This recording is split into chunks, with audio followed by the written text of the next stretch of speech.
Welcome back, everyone, to the Lala Land Royal Court. My name is Lady Lily, your court entertainer, and today is Wednesday. We are in session 47. Session 47, Vignette Salad.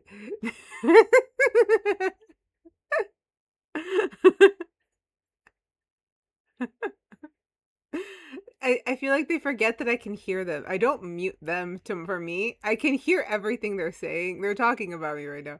I can hear everything they're saying. I just don't say anything. I don't know what that is. Someone's showing me something. But nonetheless, welcome back, everyone. We are back with the Academy, session 47, the Vignette Salad. Sorry for a little pause in there. Lots going on in my head. But it is I guess now kind of traditional episode that we do after a time jump. We've done one for, I believe, we've done a type of flashback episode after a time jump, just to really fill in the gaps on what had been going on throughout the time jump itself. So this is going to be primarily what we're doing today. Is we are going to get a snippet of what's been going on while everyone is rushing to get ready for this wedding, which we will sort of be touching on at the end of the session. Okay, I'm feeling a little formal with all of this. I don't know why I'm coming up a little like more serious. I don't know if it's just the tone. Charles mentioned that he thinks it's because it's ending and my brain is like processing that in real time. But I need everyone to just bear with me today. I am doing my best. For my players, if at end of session you just see the face fall, I'm not mad. It's just I'm tired. And this takes effort. Don't ever let someone tell you that it takes more muscles to frown than it does to smile. I can tell you from personal fucking experience, it is a lot harder to smile than it is to allow your face to fall and you to frown. That's all I'm saying. That is all I'm saying. That is something that I think we don't talk about enough as a society. But nonetheless, are we having whimsy or trauma today, guys? Who knows? We're having Wami. Why not both? Wami? Would it be Drammy or Whimsical trauma. Drimsy sells too much like dreary. Terrific. What was it? Wamza? Terrific. Wami. Wami. Wama. Wami. Wama. Umami. Umami. Umami. Unagi? If you get that, you're That's what old. If you get that reference, you're old, is all I'm saying. As am I. But I'm trying to lighten the mood for myself because I am in a fully immersed headspace. I was up till very late working on a map yesterday that I really hope my players appreciate because that took me hours. Being very passive aggressive about that. It really did take me hours. Nonetheless, I will run this. What were you going to say, Anna? You're allowed to talk in this moment. I enjoyed taking a little sweet pea aisle. I thought it was cute. Yeah, that's because we've had people go there. That is Calypso's Isle. That is where ZRT went, and that is the infamous site of the death of the three Krakens, or so legend says. Nobody can dispute it, so it's true. Yeah. Alright, I'm gonna run this intro, and we will get to this game. I promise it's gonna be nothing but shenanigans. I mean, it's gonna be we're going.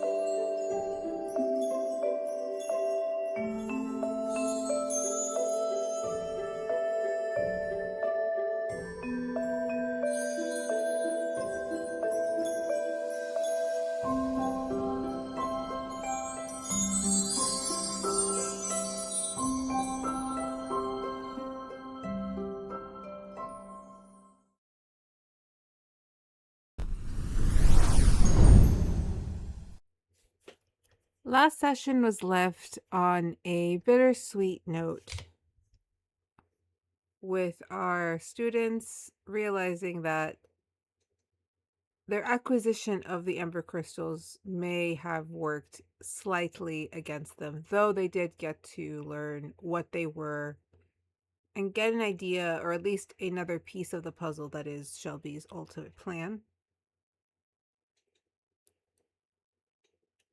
Vega was confronted with feelings of guilt, knowing that tough choices were up ahead and the uncertainty if she could make them.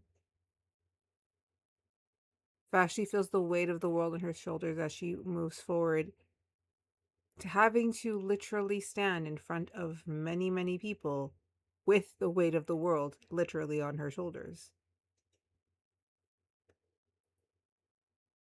Nynzus coming to grips with uncertain emotions and the feeling of uncertainty as he has to let someone go into a dangerous space.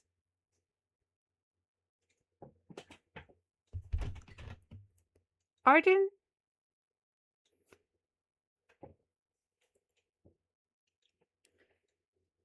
after throwing Lysandra off of your back and managing to just get one last selfie and sending it to your friends, you are pulled through a portal and tumble down a now familiar kind of ray of iridescent colors and stars and purples and pinks. Only as you're coming through this portal, you suddenly taste something sweet and sugary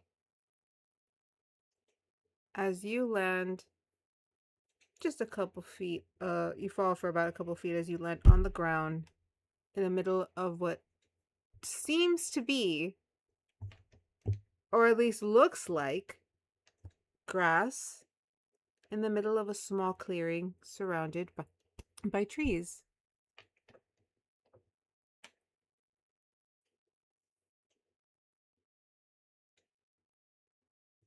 The grass, however, feels kind of odd and tough and a little sticky, yet still malleable.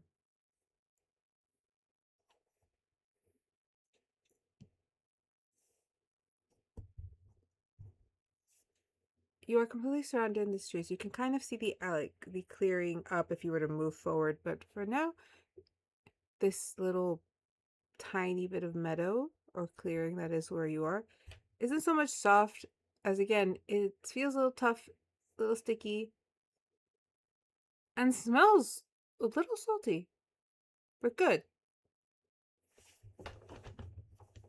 How does Ardyn move? Well, first off, a 13 for going through a portal. I don't feel like that's good enough. I feel like you're at least kind of gagging a little. At the very least, you're gagging. I probably, because of that, landed on my hands and knees, not standing. So I haven't gotten a good view yet. Don't open your eyes. Don't open your eyes yet. Just breathe. Just breathe. I'll open my eyes and look around. As you look around, I won't make you roll perception because it's kind of really there. You're getting a sense of many different smells, all kind of just coated in a type of sugar or cinnamon. When you look up at the leaves of the trees, they don't move the way you're used to leaves moving. They're kind of stiff yet still thin, and the bark takes on a different coloring, and there seems to be a very strong cinnamon scent coming from the bark. Cinnamon in the woods. Cinnamon in the woods. I've read about this before. It's witches. There's a witch here, trying to lure me in.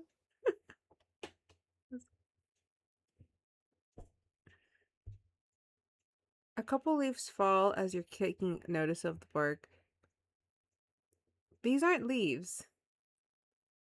It's frosting. Buttercream frosting leaves. You've only had buttercream in those few instances where you're able to sneak a piece of cake in one of Shelby's dealings.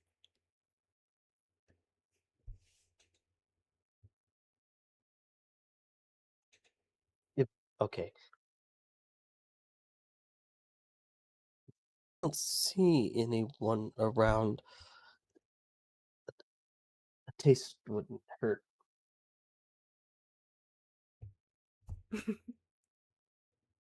No.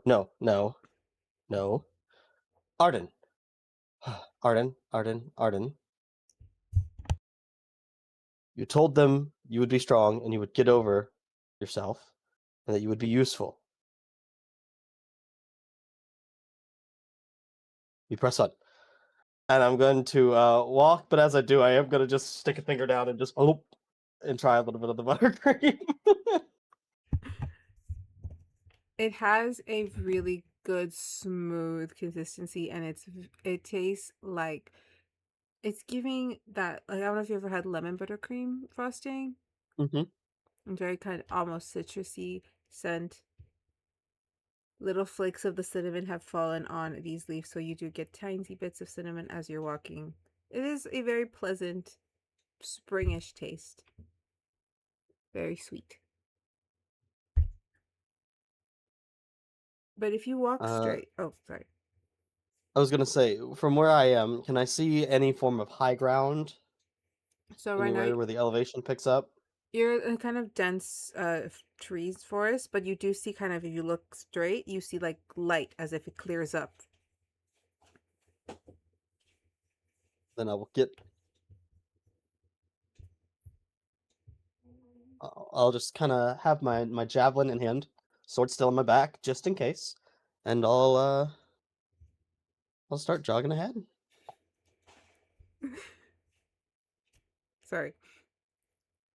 As you're jogging ahead, you're about to reach the clearing. You are seeing a bit more quote-unquote vegetation. You see flowers that give off the oddest kind of sugary, kind of like something you've heard of cotton candy type of scent that's just wafting up from the leaves themselves. As you're kind of reaching the end, you see that there's other kinds of trees off in the distance, right as you kind of break through the tree line, and you see an entire, what I would call a vineyard, just laid out before you next to the road.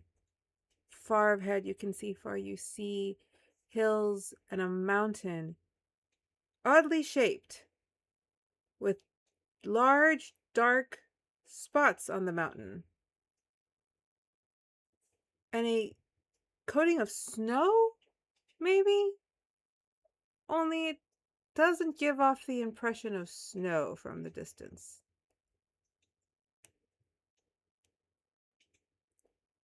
The vines themselves seem to be holding already set grapes, though there is a sign that says that seems to have an image of a grape and a drunk little creature.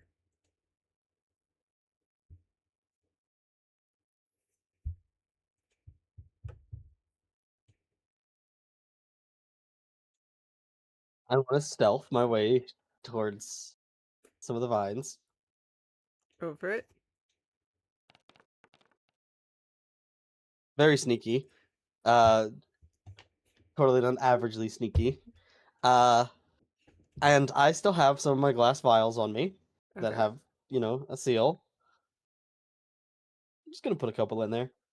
Like 5 or 6 grapes. As we're putting grapes in the vial, for this I will have you roll me a perception. DC of 11. Oof. I didn't hit it. As you're putting the little grapes, that smell of not just kind of grape, but that very I don't know if you ever had sweet red wine. That's the smell you're getting off of these grapes. Suddenly there is a pink little, very fuzzy tail waft in front of you. And you hear, "Eeing?"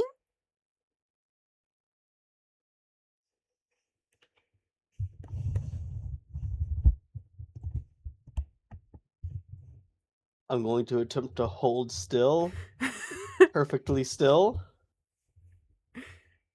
A little creature kind of moves about, a long, fuzzy tail. The rest of them seem to kind of have that same fuzziness to them. They have the face of a lynx, but the ears up high. You've seen a creature similar to this, only the last one you saw was made of clouds. This one is made of literally cotton candy.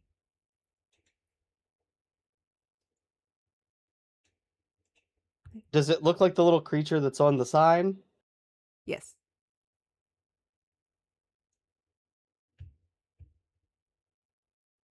In one hand, I have the glass vial that I've been putting the grapes into. In the other hand, I'm like still holding onto a grape, just like frozen. I'm gonna pull the grape off and just put it in front of him. You see the little creature's eyes light up. Eat. And they very quickly grab it and just eat the grape. And you see their eyes go low. And they smile and are now kind of floating in a little wave around. Friend? Kind of circles.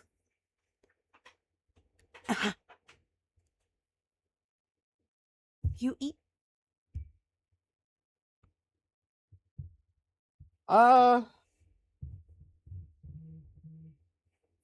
Can I make a nature check? Yes.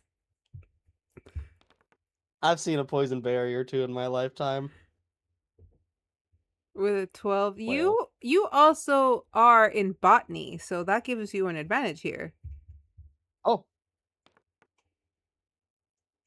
Did it it's help? a 12. Oh, it's a 12. Well, you did not pay attention the last week of class. You're, like I said, you're smelling a lot of what is like sweet red, maybe close to me, what would fairy wine smell like. Okay. I will put a few more so that I have close to 10-ish in my thing. All right. Close it up. Put it in my pocket. And against better judgment, I'll take another one in. Because I don't want to offend it. Friend! And I'll eat it. It just stares at you all excited.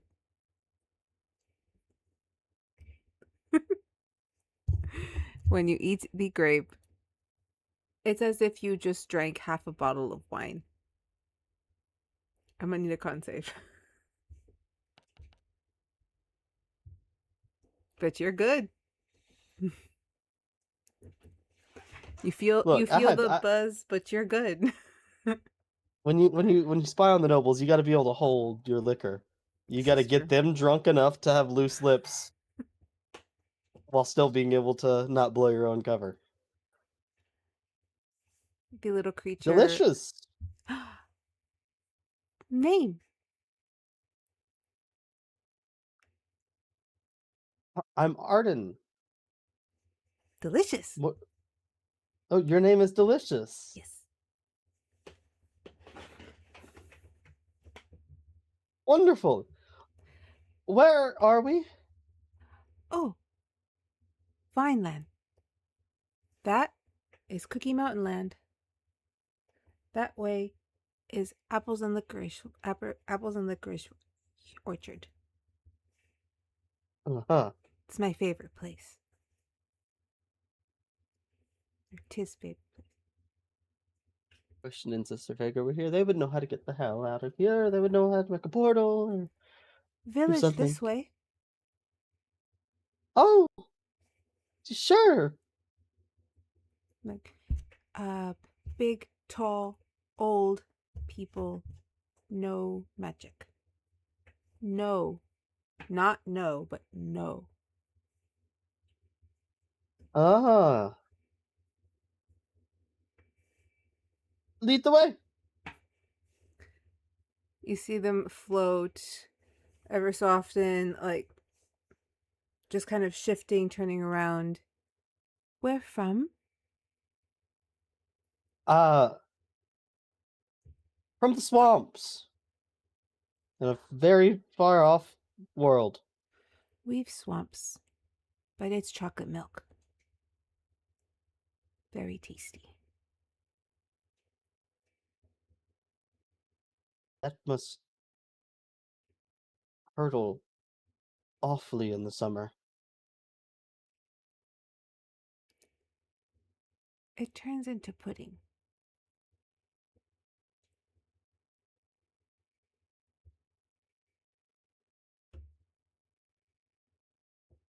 It'd be in heaven, but I'm mortally terrified that I'm going to be killed by some evil candy wizard. Is there any point now?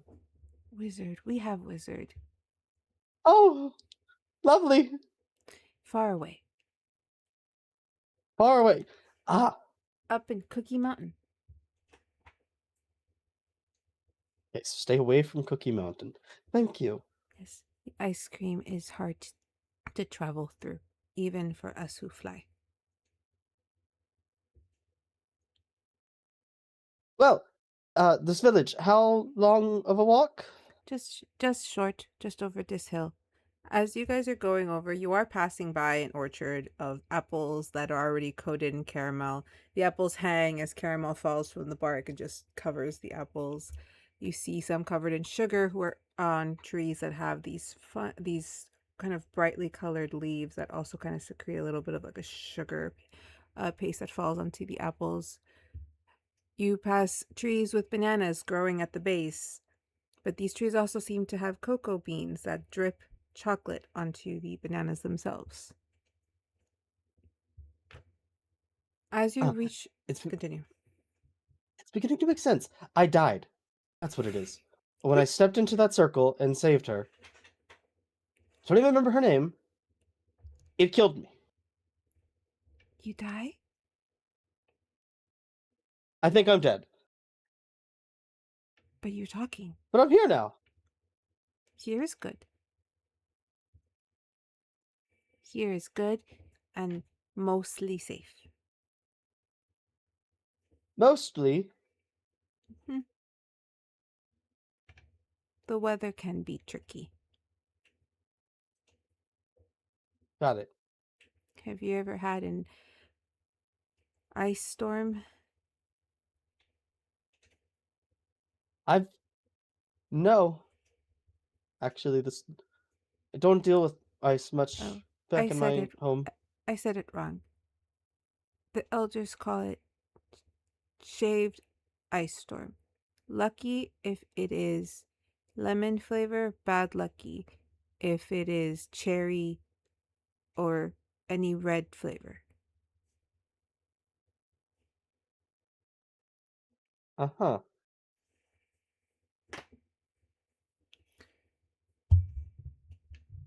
Well, I'll keep an eye out for storms. Thank you. They smile. I helped. As you're going over the hill, you pass by a couple of wisteria trees at the base of this small village. That the wisteria itself that's falling down looks and likely tastes like licorice. A couple mushrooms around the tree.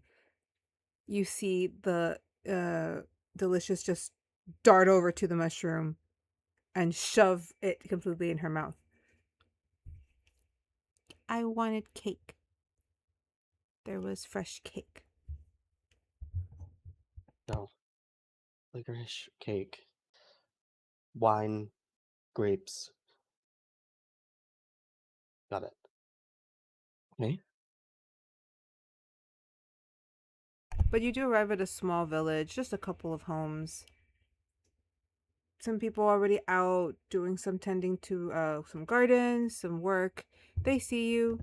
They, for the most part, appear to be halflings.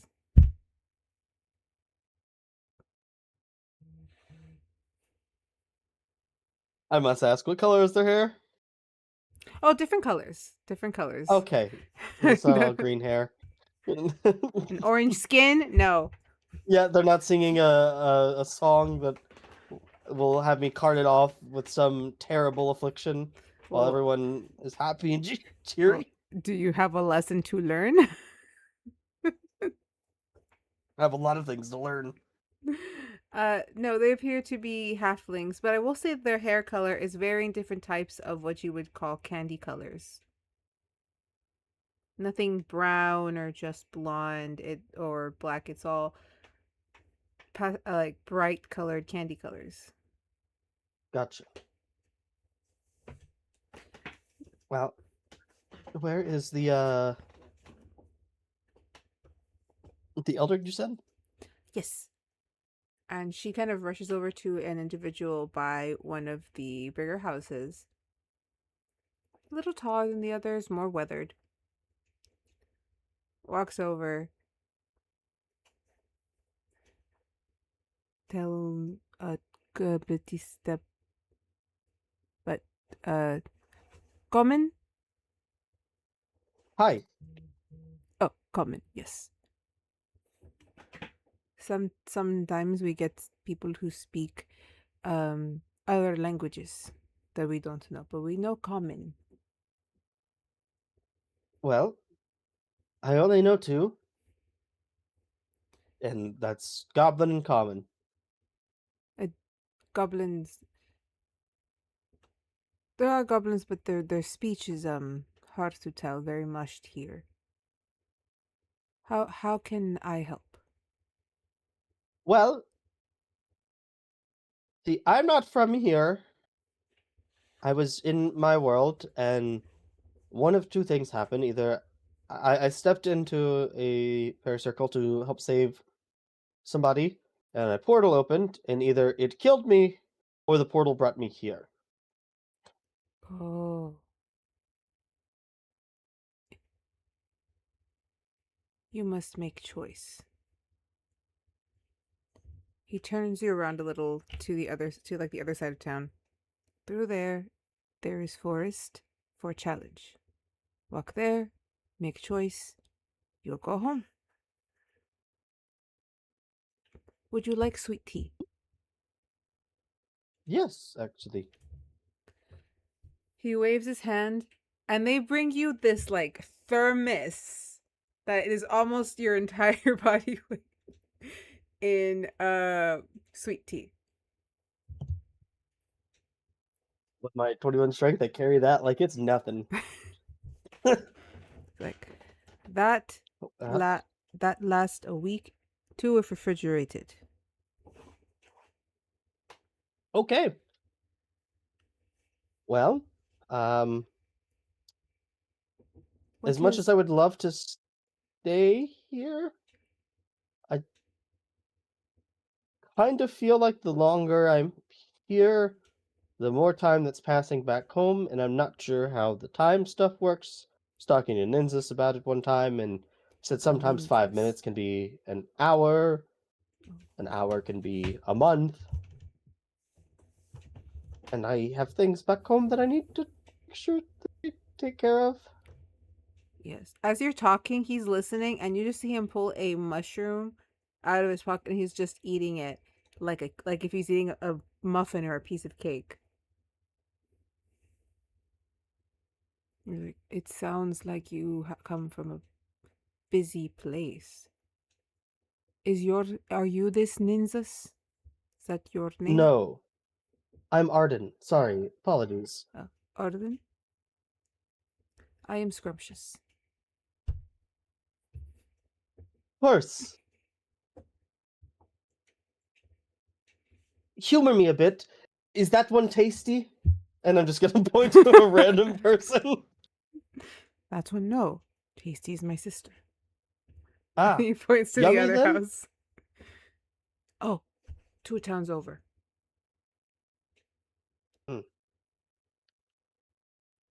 Have you been Well. here before?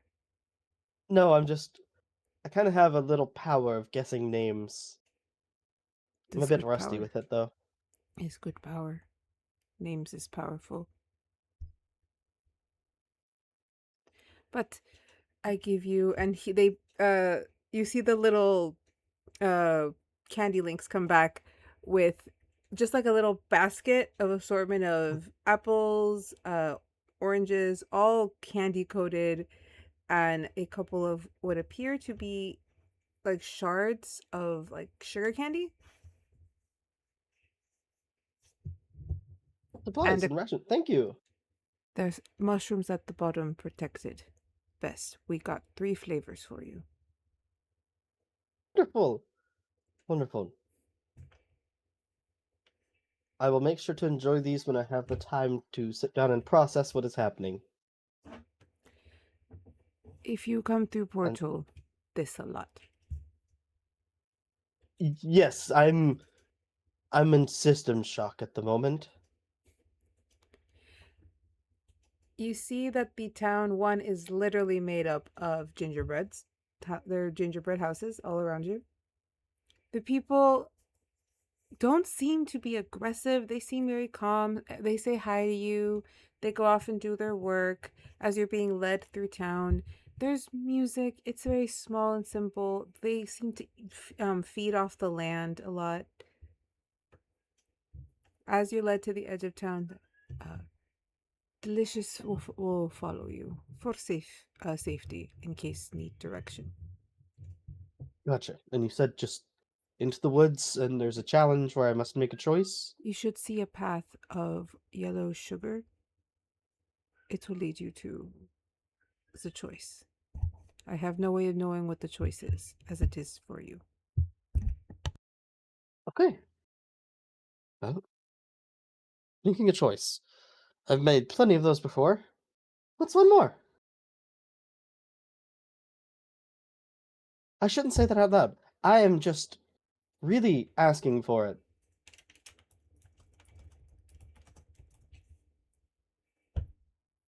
Well, thank you again for the hospitality.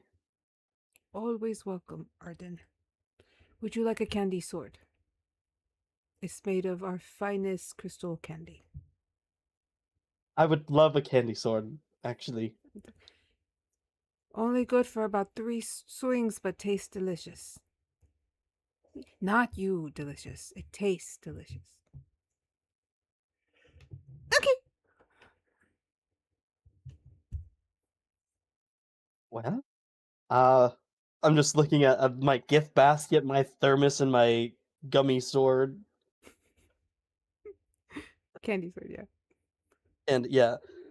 Well, this is not how I expected this day to turn out, but this is actually really getting wonderful. The more that I'm...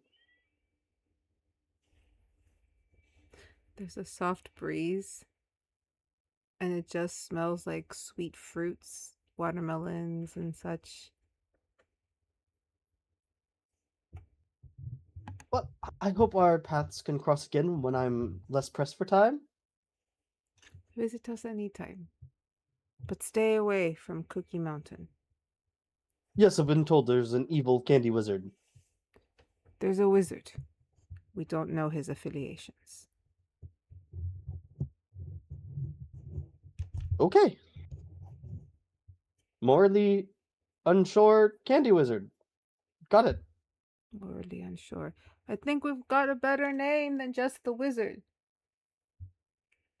Oh no. Yes. We originally were calling him the superlicious, but they were trying to make up a word and it didn't make sense. We don't know how to make negative words. But morally unsure. It's not necessarily. It's kind of a gray area. The gray wizard. The gray wizard. There you go. The first gray wizard ever to exist. You've been most helpful to us. May you make a good decision. And he holds out his hand to shake yours. And I'll give it a shake, and I'll turn off and head to the woods, walking kind of quickly to make sure that I don't get caught up in another conversation where I give them another terrible name for something. You're walking through this forest that has literal lollipops just sticking out of the ground like trees themselves. The little candy links, delicious, just flowing in front. 1 second.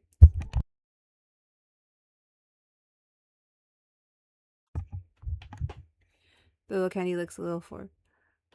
Do you think everyone will make a decision one day?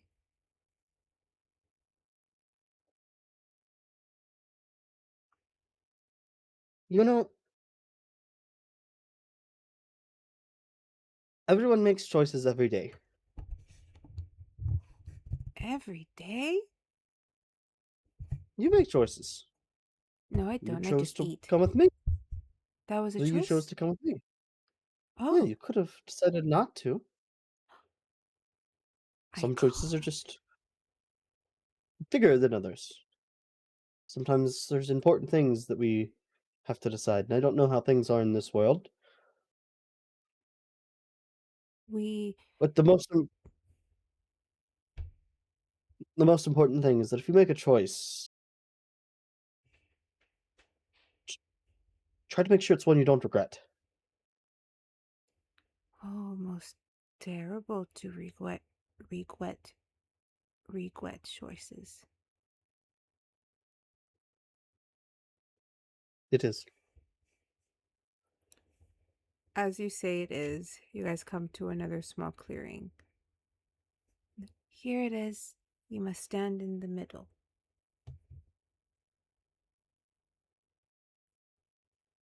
After my choice, does it just whisk me away? Thus, Well, we've had only 2 other people come through. A very, very, very, very, very fun little fox person and a very mean, very, very, very mean man. Human man. They're tall.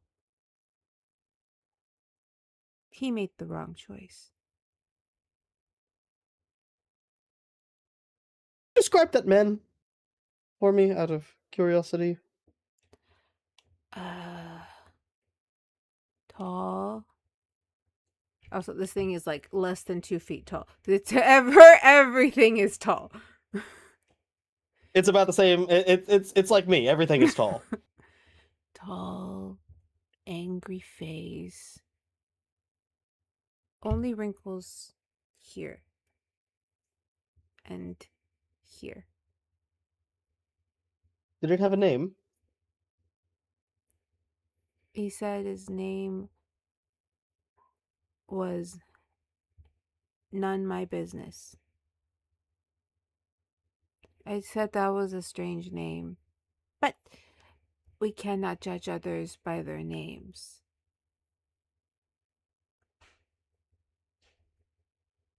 No, we cannot. Well, delicious. It. If I don't get to say goodbye after I make my choice, thank you for your help. Thank you for your guidance. I'll And I stay do till hope that you're I gone. can see you again one day. Maybe one day I travel through portal. Maybe. Though our world's a little less sweet. How can it be less sweet? Is there not sugar in the air? No. How awful. Right now it's a lot of sadness, stress, and fear. Very unfortunate. That's a bad That's why word. I need to get back. I'm not supposed to say that word. We're not supposed to say bad words. You should stand in the circle. I need to be silent before I say another bad word. You're fine.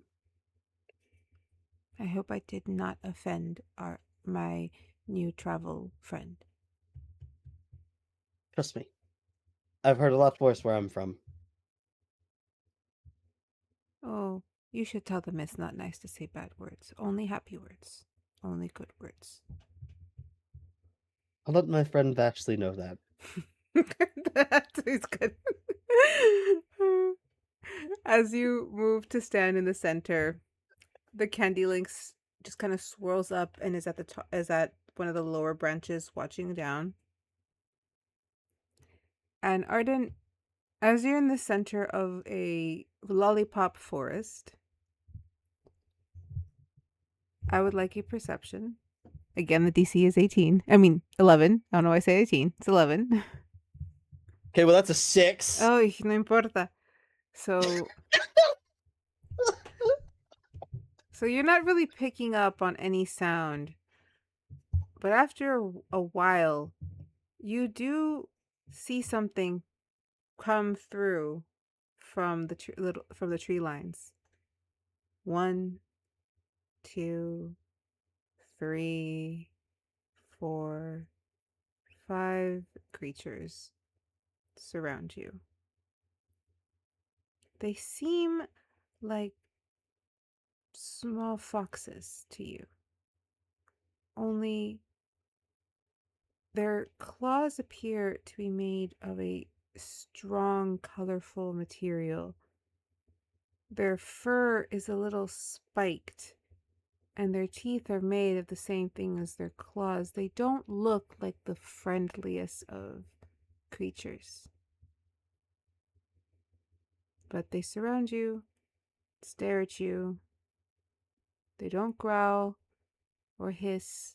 They don't make a move, but they are intently staring at you. How do you move?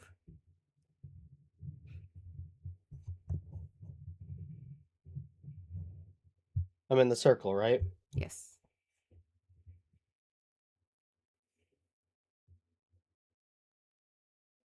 I will kneel. And I'll kind of turn to just gaze at each of them. Is this the jury meant to give the judgment of my choice? The little fox kind of tilts his head, studying you, waiting for you.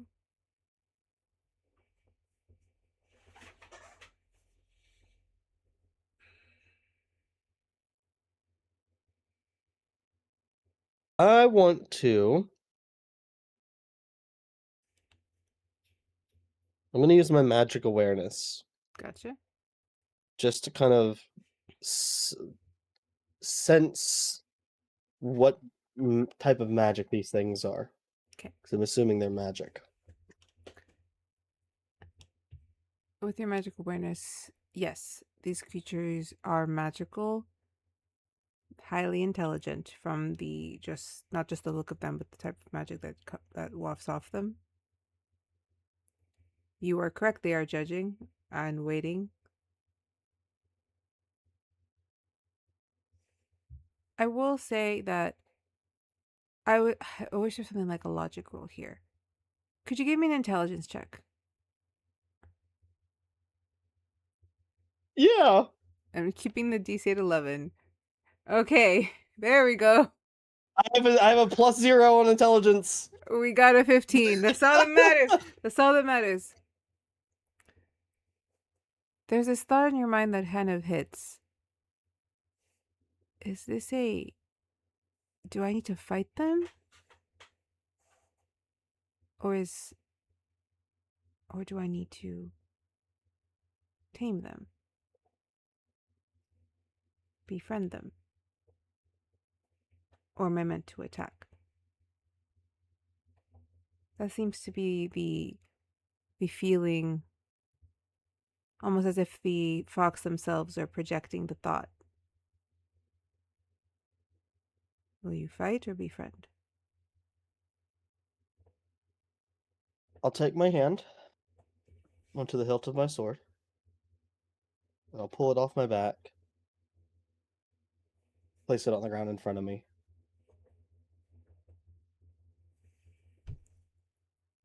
The foxes all look at each other. All look to you. They remove themselves from the circle and gather up together and bow their heads.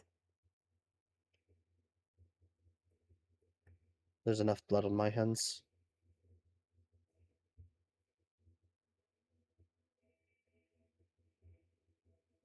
There's enough screams in my head. Enough faces in my eyes when I close them.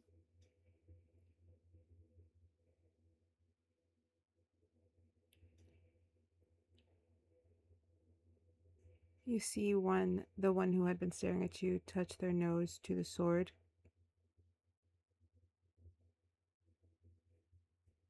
And a small box, like one of those like wrapped candy boxes, appears on your sword, and a portal begins to form behind you. You hear from the trees above, "Made the right choice. They want to give you a gift. Make sure to read the instructions."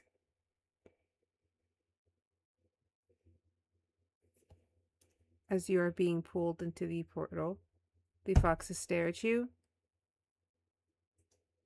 And I don't know if anyone's ever seen a fox smile, but they do.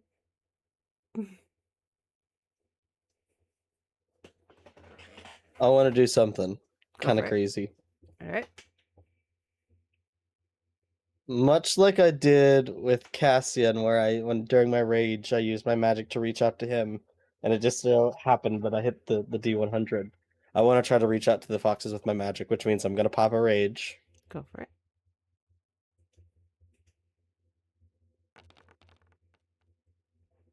What'd you get? A 10? A 10. That good or bad? Good or bad? Good or bad? Good or bad? Good or bad? Oh. Is it not 100? I'm terrified. No, that's No, I know. No, yeah, it's all zeros. I'm terrified. No, okay. What is it? Every object within 10 feet of me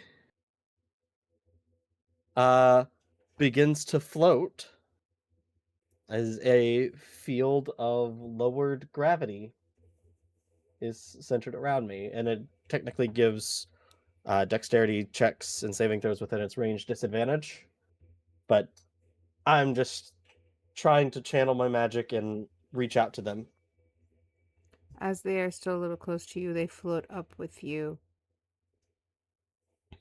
And they start to kind of circle you for a bit. As if they're swimming. And you feel a soft warmth spread from your temple down to your heart. An image flashed in your mind of the foxes running through the fields, joyful.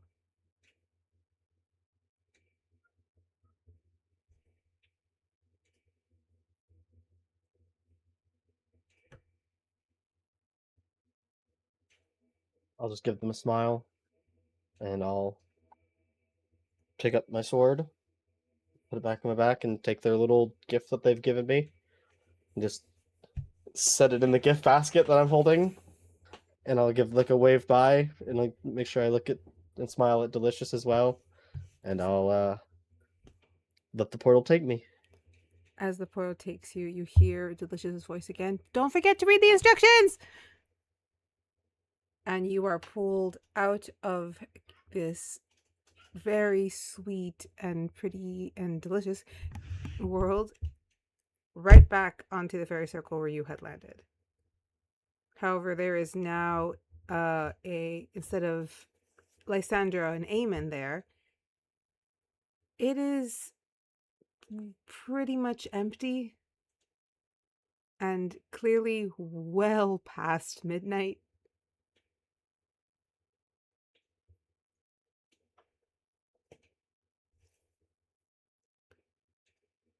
Does Ardyn go back to his room, or does he take a moment to reflect?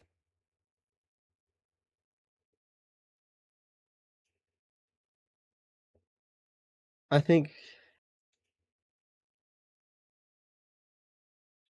he's done this enough before. He's not going back to his room tonight. He's gonna sleep outside. Sounds good. As Ardyn curls up by a tree in a nice warm area, we move over to our other students. Okay, so once again, who is going to the docks to deliver the crystals? Vashley, Vega. Okay, so Calliope will go with you guys, as that's where she's gonna, since you are giving the crystals, it's an easy way for her to divert anyone away from the school and just go with the transport, as that was the decision made and is now happening. Nynzus, where would you be? I was gonna go with Calliope. I wasn't sure if her brother was already gonna make it to the school, so the plan was I was gonna drop her off and they were gonna drop the crystals off if we weren't doing it at the same time. Now, she does not want to bring the brother to the school. Wants to make sure that he gets her outside the barriers. All right. So with that, you guys head off. Are already arriving in the small town. We're not going to do an RP of how you guys got there. But we're there before This the is pickup. yes. So the pickup was at midnight. So you guys are there roughly maybe 30 minutes early. I remove the barrel from the bag and just set it down. I look at Nynzus. Now, if she's here, you can't engage with her. That's what she wants. She wouldn't be here. If she is, yeah, I can handle it.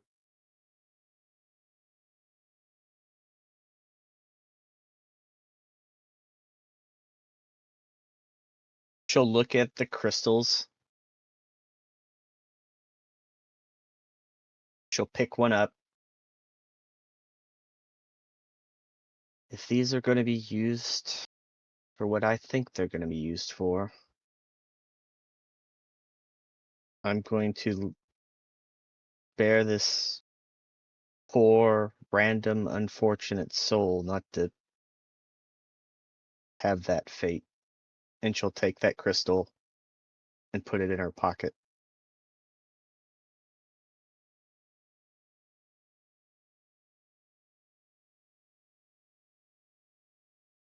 So Vashley has one crystal. Vega, are you keeping the one you have as well?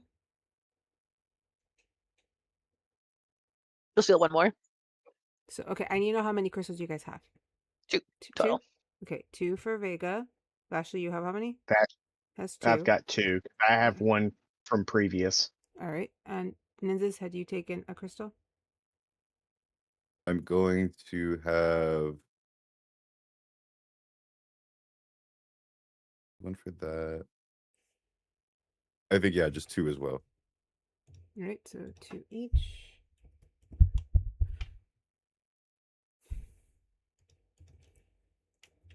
Have I not made a token for this bastard? I have not. Okay.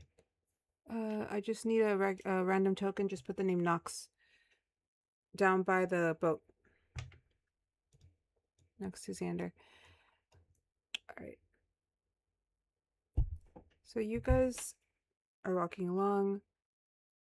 You have the crystals you're going to take.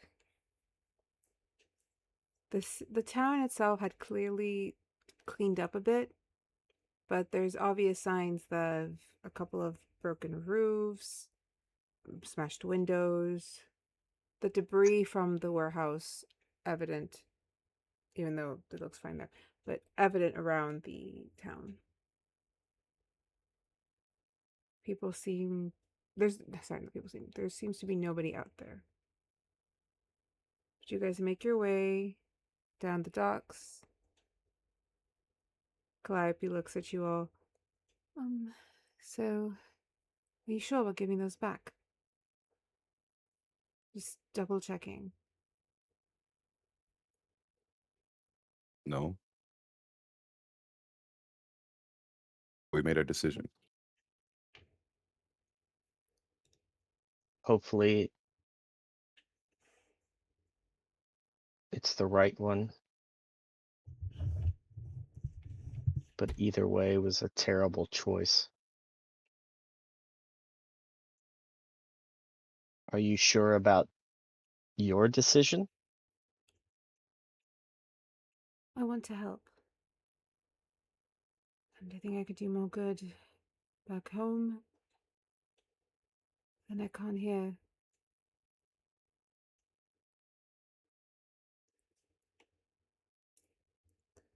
I will get as much information as I can. London, I can't set up when Nynzus arrives so I can give him everything. As an information. As she looks directly at Vashley when she says that. As an information. Yeah, because that's going clear over my head. It's like, yeah, it's just to give me all the stuff. If it was any other day, she would probably gotten a response. But Vashley, like, there's a different demeanor about her right now. Like like it's super serial mode, where like she realizes the choice that we all decided on is bad, but again, the other choice was just as bad. How is Vega feeling?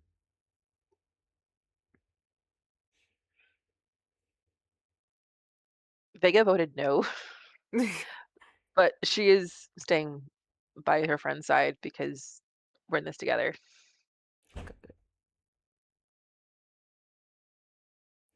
You guys see up ahead a taller fae in very regal but dark clothes.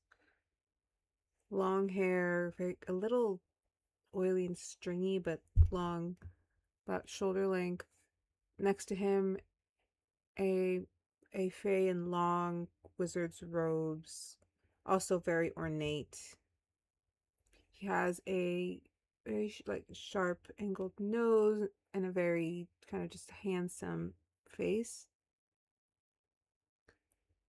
He's staring at you guys as you walk through with a I'm gonna go with a very saccharine grin. I'll go with that. Shit eating. Yes. That was the word I was trying to avoid. I was trying to be more eloquent. So I was like, saccharine, there we go. But yes, shit-eating grin. I've never understood this. Like, you're grinning that you're eating shit, or your grin eats shit. Like, I'm like I've watching you. never understood it. Because I'm watching you eat shit. I know, but like the way it's described. I know. So I said saccharine. But upon approach, you see the taller and fae in the dark clothes lock eyes with Calliope. Nynzus, how close are you to Calliope? That depends on Calliope. I'm trying to be respectful, but if she's scared and not wanting to go, she might be on my arm. Okay. But I'm there. I'm next to her. I'm not like. She's likely has like her hand behind you holding yours, like, but hidden from view. Nox sees her and immediately tries to step forward. He's like, Calliope! Xander puts his hand in front of him. Calm down. Let me do the talking. That was the deal, was it not? I would speak with the rebel.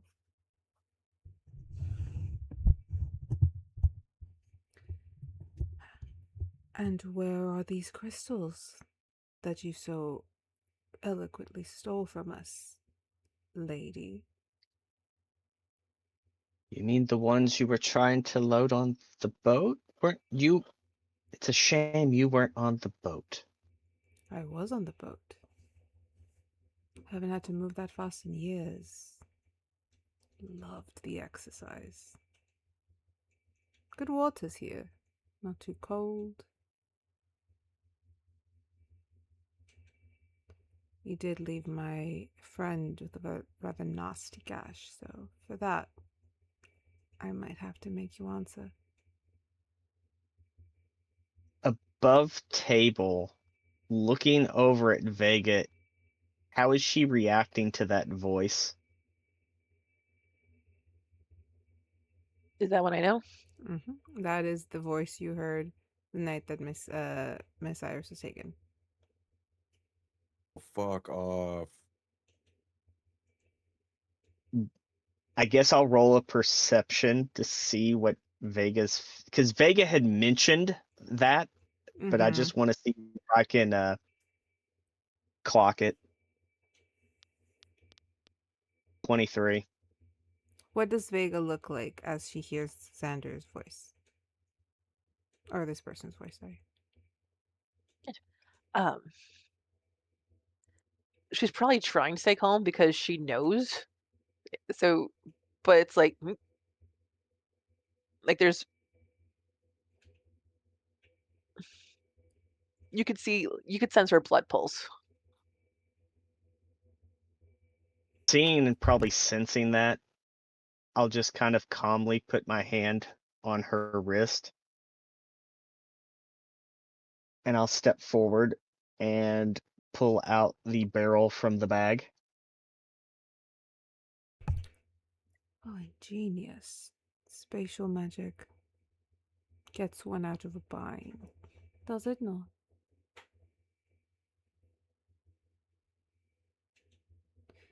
Figure somebody of your intelligence would have thought of everything. That is statistically impossible. One cannot think of everything unless one were a god. So soon, will you not be married to someone who knows everything? She's just staring.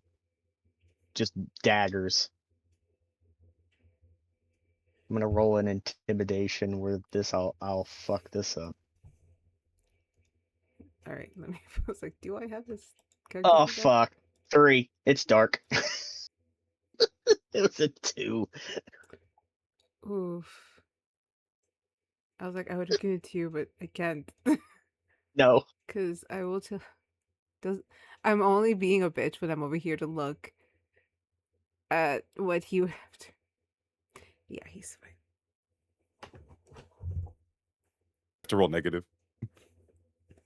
Yeah. He'd have to roll. He'd have to have a 2 with no modifiers. Alright, hand them here. Nox, now you can go grab your sister. As soon as my hands are on that barrel, she's all yours. Oh, gee, thanks. Before she hands it over, she just gives Calliope a look like, kind of like, are you sure?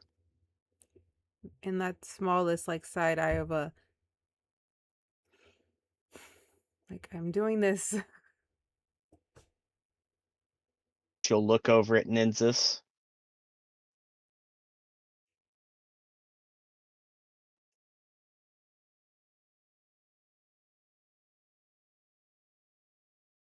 Who I'm sure is probably locked on her brother. I would think so. Her brother, Nox is her brother, or Xander is her brother? Nox. Okay. I mean, yeah, I'm paying attention, but okay, cool. And then she'll look at Vega and just kind of like mouth, it'll be okay. And she'll hand the barrel over. As you're handing the barrel over and Xander grabs it, you do see Calliope immediately turn to face Nynzus. Like,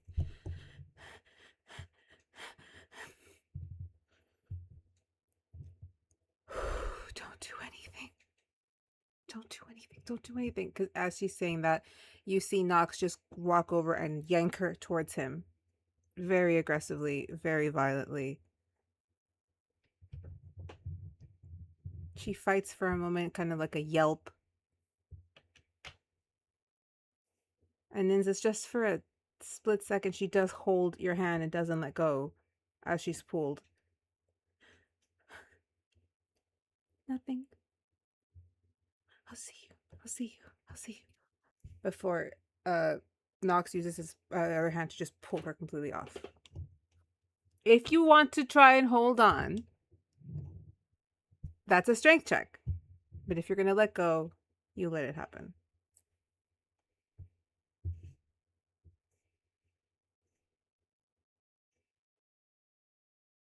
I really don't want to, but I do let go. She is pulled back, and her back is to her brother's chest as he kind of grabs her over the kind of just like a cross. I'm sitting here wondering what kind of present Mother's going to give me when I return you to her. Get off of me, you fucking oaf. Pleasure to do business with you all. We have the crystals, and by some happenstance, we have found the long-lost princess. I'd say that we've done well today. A great service you've caused bringing her back home. She has been sorely missed. One thing before you go, and she'll walk over to Xander. Do you speak Kezian? I am not fluent, but yes. I have a message I need you to relay Oh, is that to a so? special someone. What message? She'll walk up, extend her finger, and just press really hard right where his heart is. And she will say, Joferi apa primishti. Which translated into Romanian is what comes around goes around. As she is just digging the finger right where his heart is. Xander. Make sure she gets it. But let her know it's not from me. And she'll just kind of like side-eyed looks at Nynzus. Xander smiles. I will deliver your message. Tell me, is that the famous Nynzus?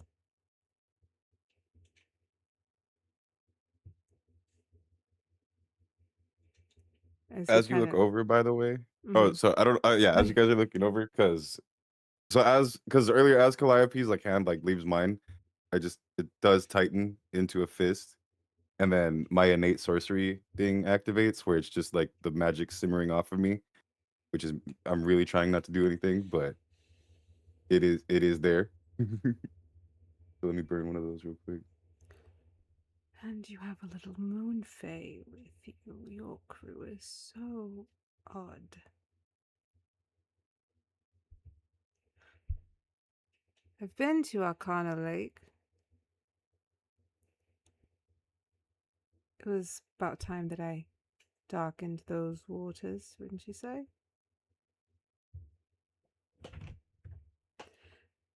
May you all have a pleasant evening. And you see both Nox and Xander form a circle.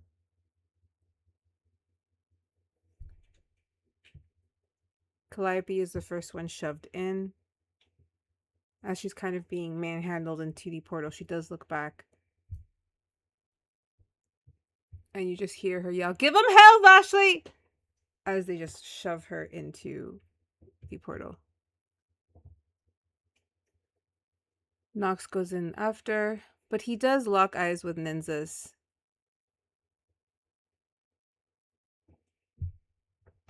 And spits.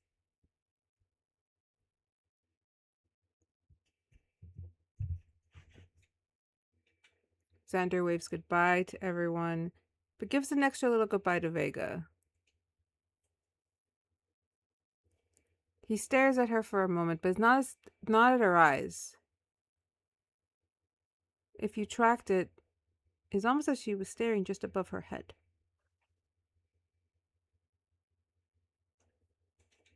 And who here can read lips? Interesting. And he steps back into the portal.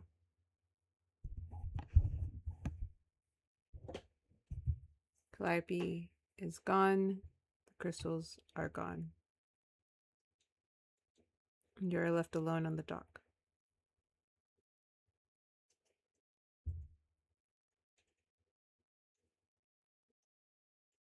Vashley will look up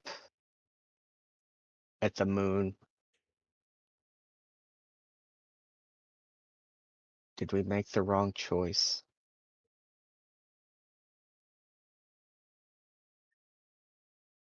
We can't think like that now. Is there like an empty barrel or just like a single bush somewhere? Yeah. I'm There's debris around you. Yeah. yeah, no, I'm shooting something. Absolutely no one's here. Yeah. No one's here. You guys are alone on the dock. Everyone's too busy trying to clean up in town. And it's Yeah, past midnight. firebolt on a small barrel or something here. I need to All break right, something. you are able to do a firebolt on a small barrel. That barrel explodes. And just a ah! I don't know.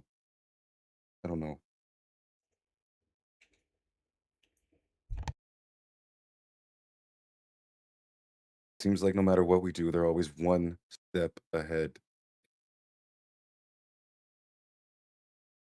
They've been doing this for how long? And we've only started learning about it recently.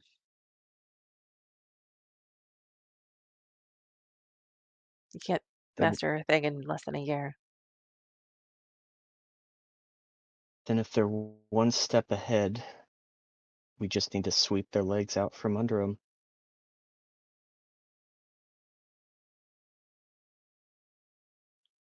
A distraction wouldn't hurt. As the realization and the reality of what has transpired hits you all, we're going to move the story along for you. I am going to check in with Ardyn one quick second before we move on to the next vignette. Ardyn, do you check out the box?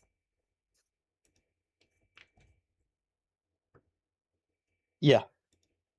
Oh, that is. I'd say it's probably like way later in the night though. 'Cause he Okay. doesn't sleep.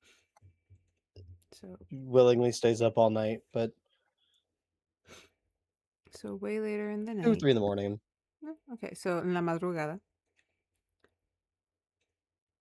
You're looking at the box. It seems like it's one of those boxes that like folds out open and is currently being held together by a string. The string itself is licorice. Are there any instructions on the outside of the box? It just says, "Open me." That's an instruction. I'll open it. When you open it, the box just opens out and you see that there's writing on the box, but in the center is a diamond about that big and a ring attached to it. The diamond is a bright pink. And the writing on the box, you see a person lick the diamond and then a small creature appears. In the next little image, lick again, another little creature appears. This process repeats for 5, and then in the center has not a clock but a time dial marking 1 hour.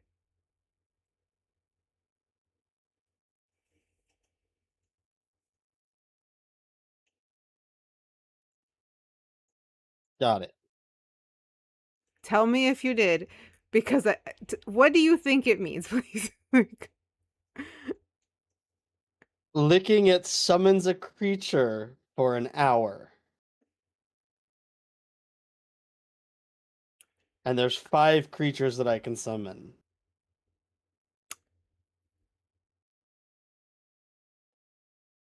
Can I roll an Arcana? Please, With roll an Arcana with advantage. I'm gonna use my magic awareness to give myself advantage on this. Oh, God. I will warn you, I have a +0 in Arcana. Oh! Wait, and the other one's a 1. I'm re-rolling it. With a Never 2. mind, I rolled to a 2. The 20 almost. Almost.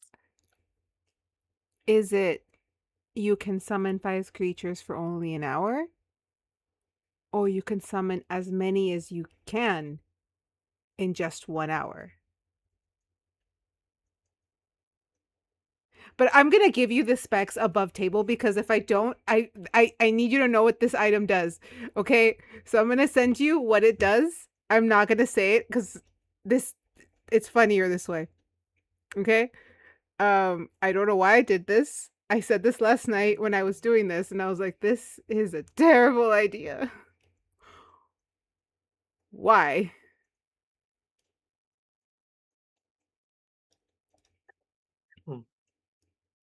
I'm sending you the whole thing so that you know what this is. Copy.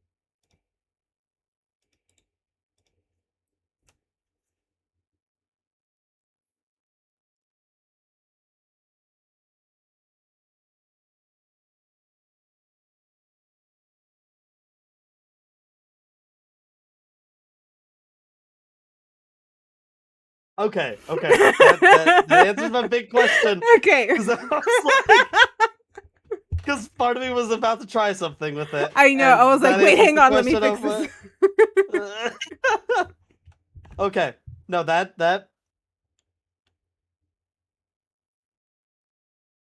that's a mystery mousing tool that might help us later on. I don't know. I don't know why I did this. I was staring at it yesterday. I was talking to Charles like, this is such a fucking chaotic idea.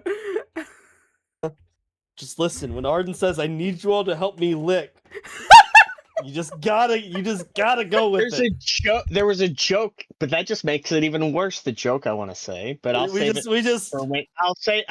it for the break. All 4 of us gotta dedicate an hour, and we're gonna be unstoppable.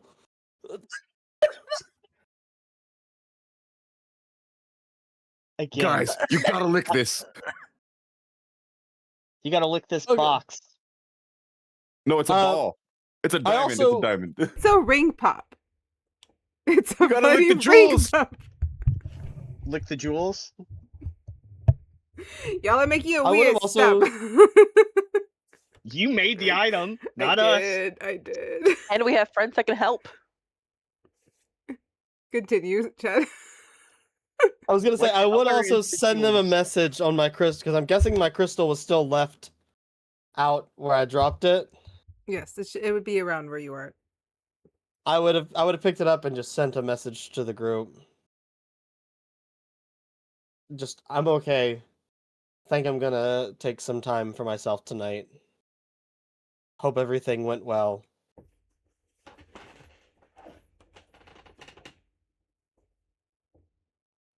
Alright. Hug Does it- emoji. There's just a sad face emoji. Nynzus sends him the sunglass with sunglasses emoji.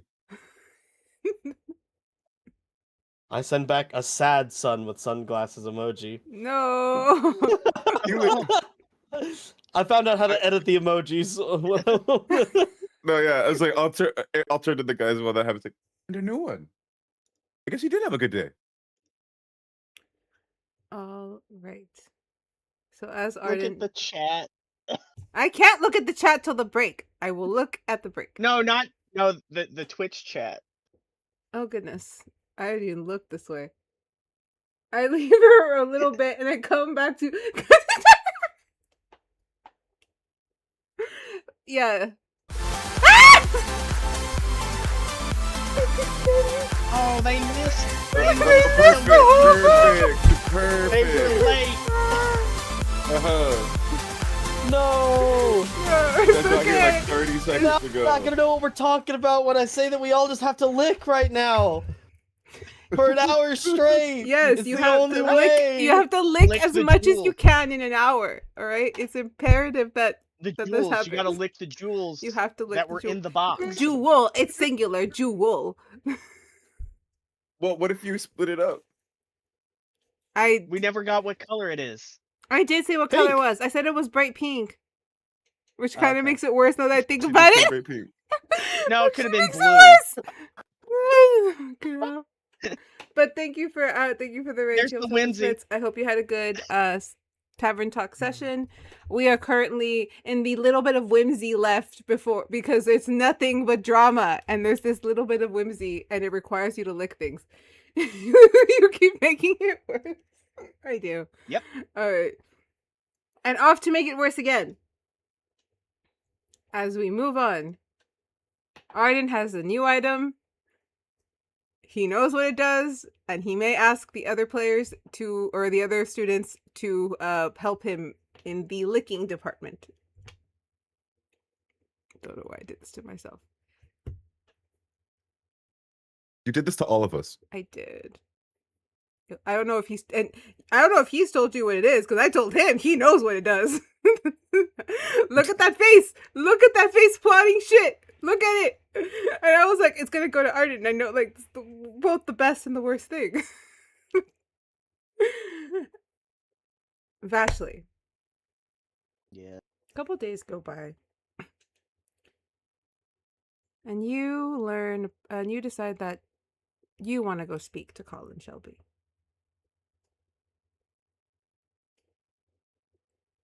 So one day by yourself, unbeknownst to your friends, I'm sure, you head into the medical wing, walk towards the private rooms. You pass Cassian's room where Manon seems to be inside with another of the clerics and nurse trying out different things. They seem to be prepping him for something.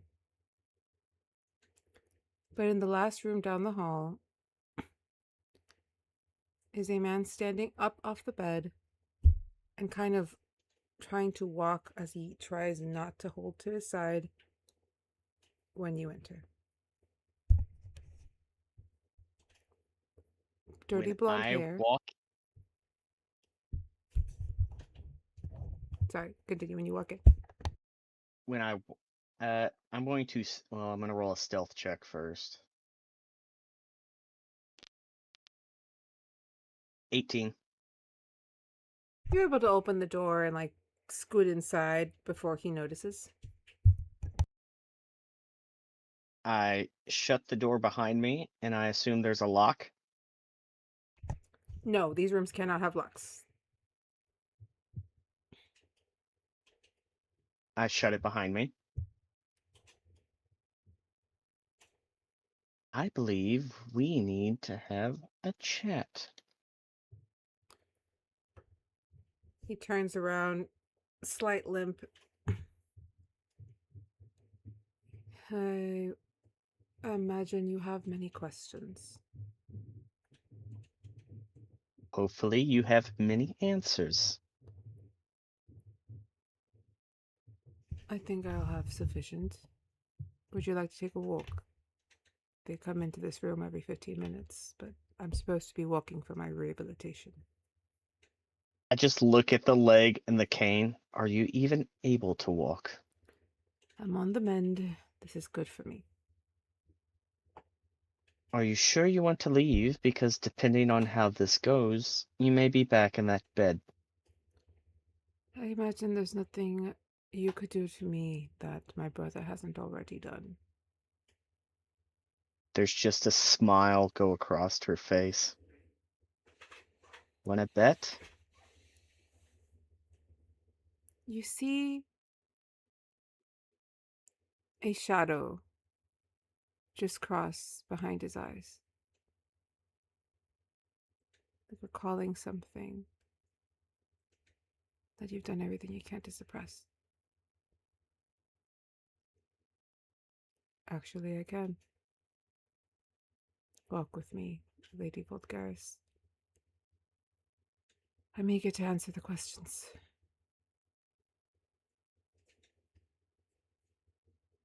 She'll open the door, but make him walk first. He walks past you, not incredibly slow, but just labored. You guys walk through the medical wing, end up out in one of the back paths that lead around the castle.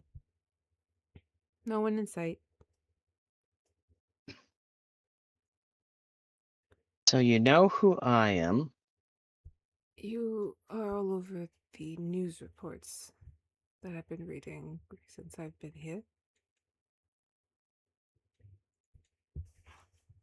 I vaguely know who you are.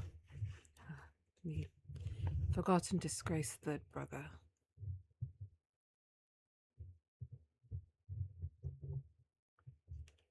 You are the one that I don't ever hear about.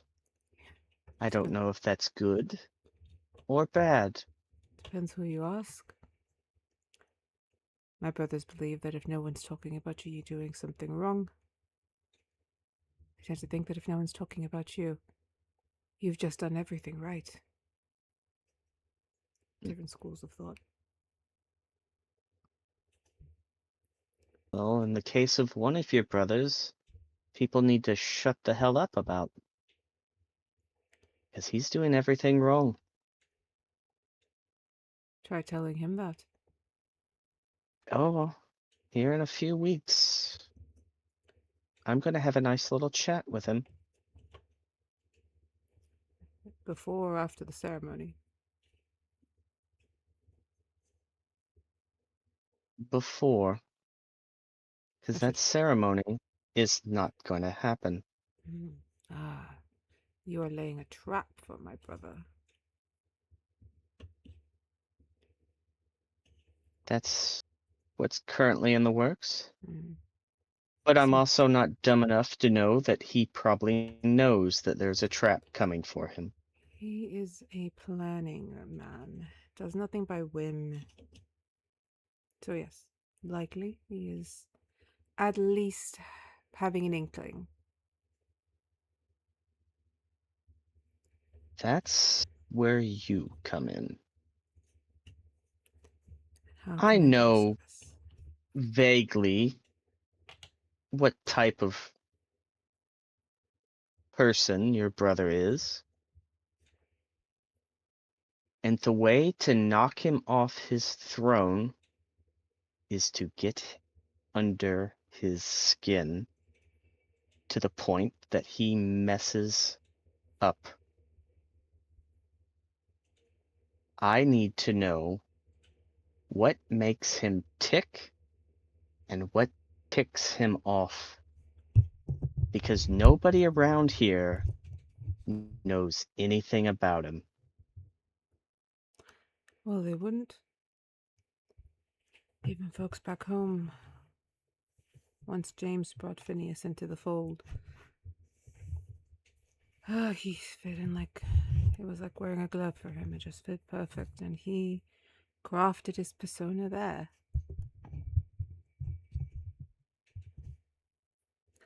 Well, I need to know before that. I mentioned a story to a young girl who came to visit me a few weeks past.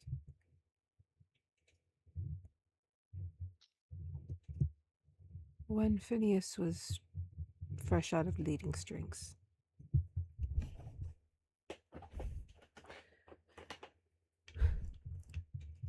He had started to work for James, just a runner, not fully in the fold, just the runner. He was good at it. He was a good talker, charming, able to evade the cops, the police. Call him Funny Finny. Could tell the best jokes.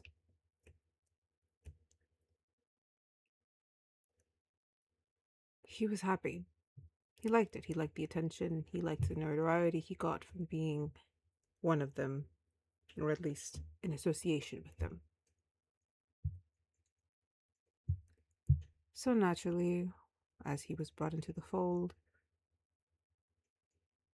James started to pressure that there is a certain arm candy he should be carrying. Phineas, who does everything that my brother said, or at least at the time did, went out, sowed his wild oats, until he found an oat that wouldn't let him sow. Shannon Stacy.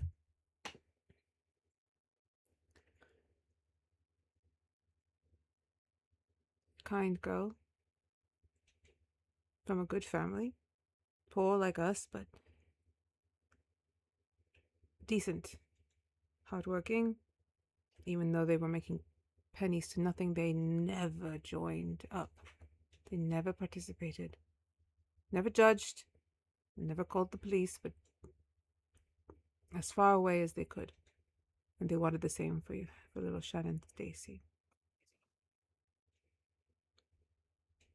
Stacy would even go by just Stacy, making it simple. Being Irish,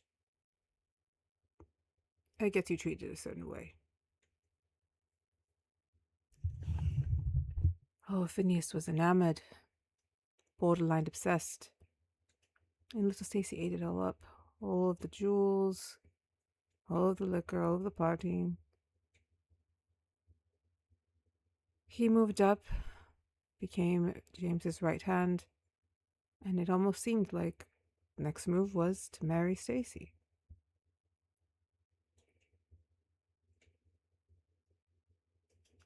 That is until one night at the bar, or at the pub, an old friend of hers approached, chatted. Nothing incredible. Phineas was running late. I was there. James was there in his usual table. I was close by. I saw no harm. Phineas, I don't know who ran and told him. I didn't even know that there was people assigned to tell him. But apparently he was having Stacy surveillanced or watched or followed or stalked or whatever word he wanted to use for at the time. Walked into the bar, grabbed a bottle, and just smashed it over the poor lad's head. This would be a common occurrence, till eventually that violence would touch Stacy.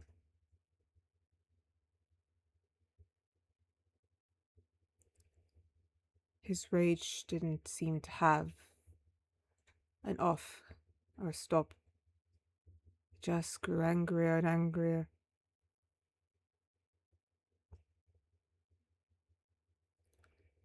When she tried to run,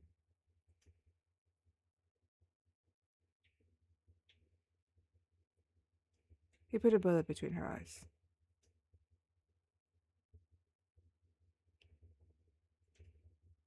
If I can't have you, no one can. He bragged about it. Still would call her his special girl, the one who got away, because no one knew what happened to poor Stacy. Except for me and James. Because we buried the body. My brother doesn't know how to care for things. He only knows how to destroy them. If he got his hands on your world, he'll do to it what he did to poor Stacy.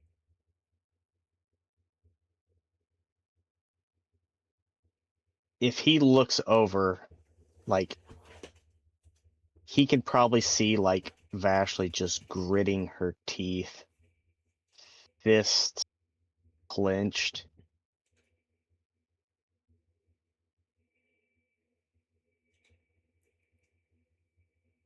I'm going to kill your brother. And no one is going to stop me. I imagine if anyone was going to accomplish something tried and failed by so many, it'd be the ones you could get the closest. This world isn't like ours, but he's had a long time here to learn it. Our world is darker than this. It's crueler. The things that were done to me, to him. Again, that same shadow. He brings that here. He has the same anger, and he takes it out here. And if he gets his hands on such power, he will not only rule over with some iron fist, he will begin to destroy those who do not love him. At the end, that's all he actually wants. If he's a god, you must worship and you must love. There is no choice. People cannot hurt you, for you are the strongest, and they will be forced to love you, for you are the most powerful. He's a simple man. There's no great mystery to him. No matter how much he puts on that air, he is a sad boy who called out to his mother for help, and she turned away. He then did the same to me.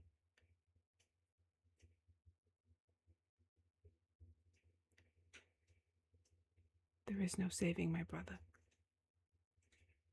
I learned that a long time ago. I learned that as I buried Stacy. Then I guess that's good. There'll be no tears shed when he's dead.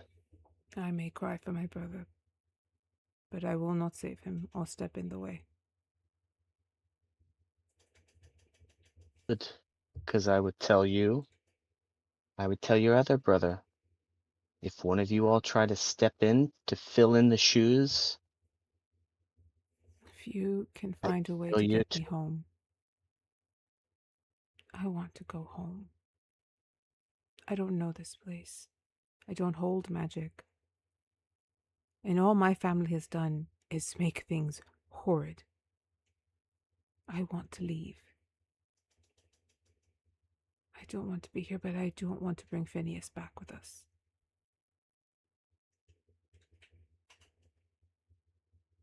I kind of understand where you say your family's made terrible decisions that you want to do. You don't want to follow their footsteps. We must make our own path in the world. Would you not agree? It's a shame that that path has to be soaked in blood, but it's the only way. Would you have preferred a life of comfort and quiet?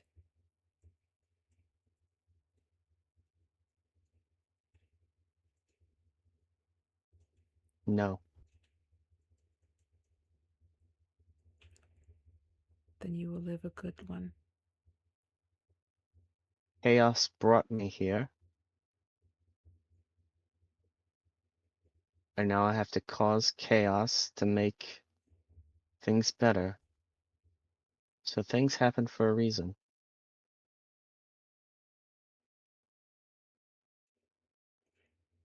My grandmother used to say that all fates are written. I don't believe that. I believe fate can be a guide, but never a map.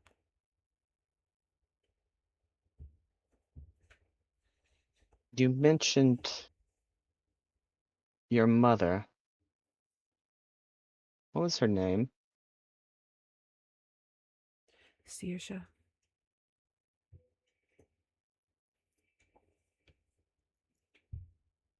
Saoirse Rose Shelby.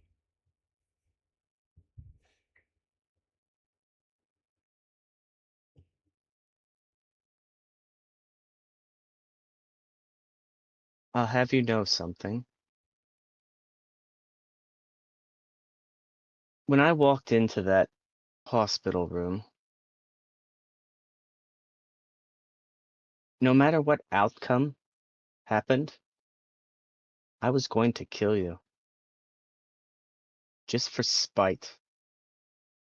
Maybe to get under your brother's skin, but what you've told me, I don't think it would even affect him. Unless he's latched on to another poor soul. Which is probably a fate worse than death for few. So, I guess it's good that your brother's an asshole because you get to live.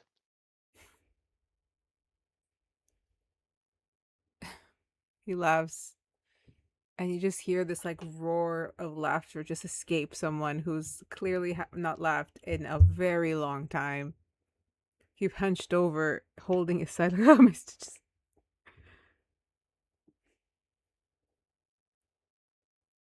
I once was allowed to live from a police beating, but those exact words.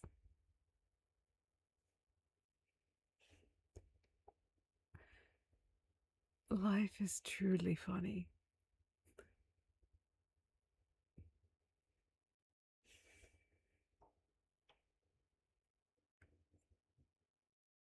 Just so you know, and I'll leave you with this, Lady Volcaris.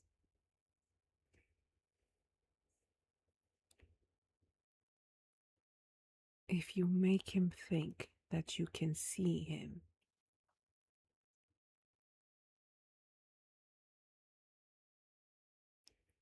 you might get the upper hand.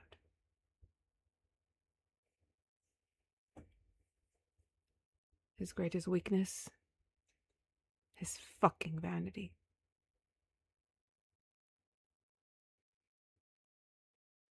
We're gonna need every upper hand we can get.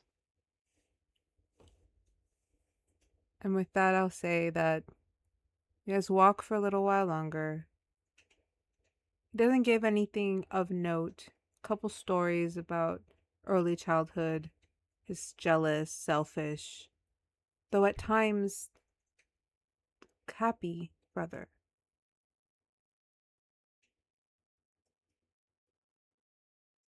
If you have a specific Above, question. yeah, I guess this would be more above table. Okay. Does Shelby know where they buried Stacy? Yes, he buried her. But I thought the two brothers buried. Oh, does he know? But does Phineas know where she's buried? That is a very good question. Let's find out. Because you said the brothers Yeah, I buried did her, say that. but I did say, and I don't have does anything he on my know? notes that says if Shelby saw it. Let me pull up Shelby's sheet. All right, we're gonna roll for a history. Dun dun dun. The drama. Nope, that's an 11. He does not know where she's buried. But you do. She's buried outside their family. She's buried outside their family ranch. Or not, sorry, not family ranch. His family ranch, like Shelby's home. He has like a large home and a ranch, and she was buried on that property. He doesn't know that she's buried on the property. Okay. He would have told me that. Yes. Mm-hmm. Location be important. But Phineas does not know. Phineas does not know. And I have Okay.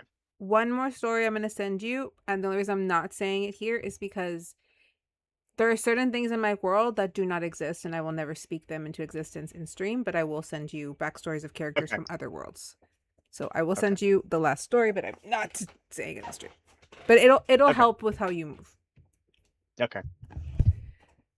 So as you walk along with Colin, your maybe almost soon to be brother-in-law, everything feels still. Soft chipper of birds, the rustle of leaves, pretty, serene. And yet that looming sense of dread brought in from that same breeze. A couple days pass. Vega, and I will ask as Vega, and I'm going to explain to you what's happening, and then you will tell me if you would have asked anyone to attend with you. Lady Amelie, after a couple days, not a week, returns without Lady Lily and asks Vega if she would like to sit in and witness the experiment they are going to try to wake Cassian with the notes that she had found. Yes, she would go to see. Would you have asked any of your friends to see it with you? Yes. Who are you asking? And who's going? Definitely the Wee Woo group.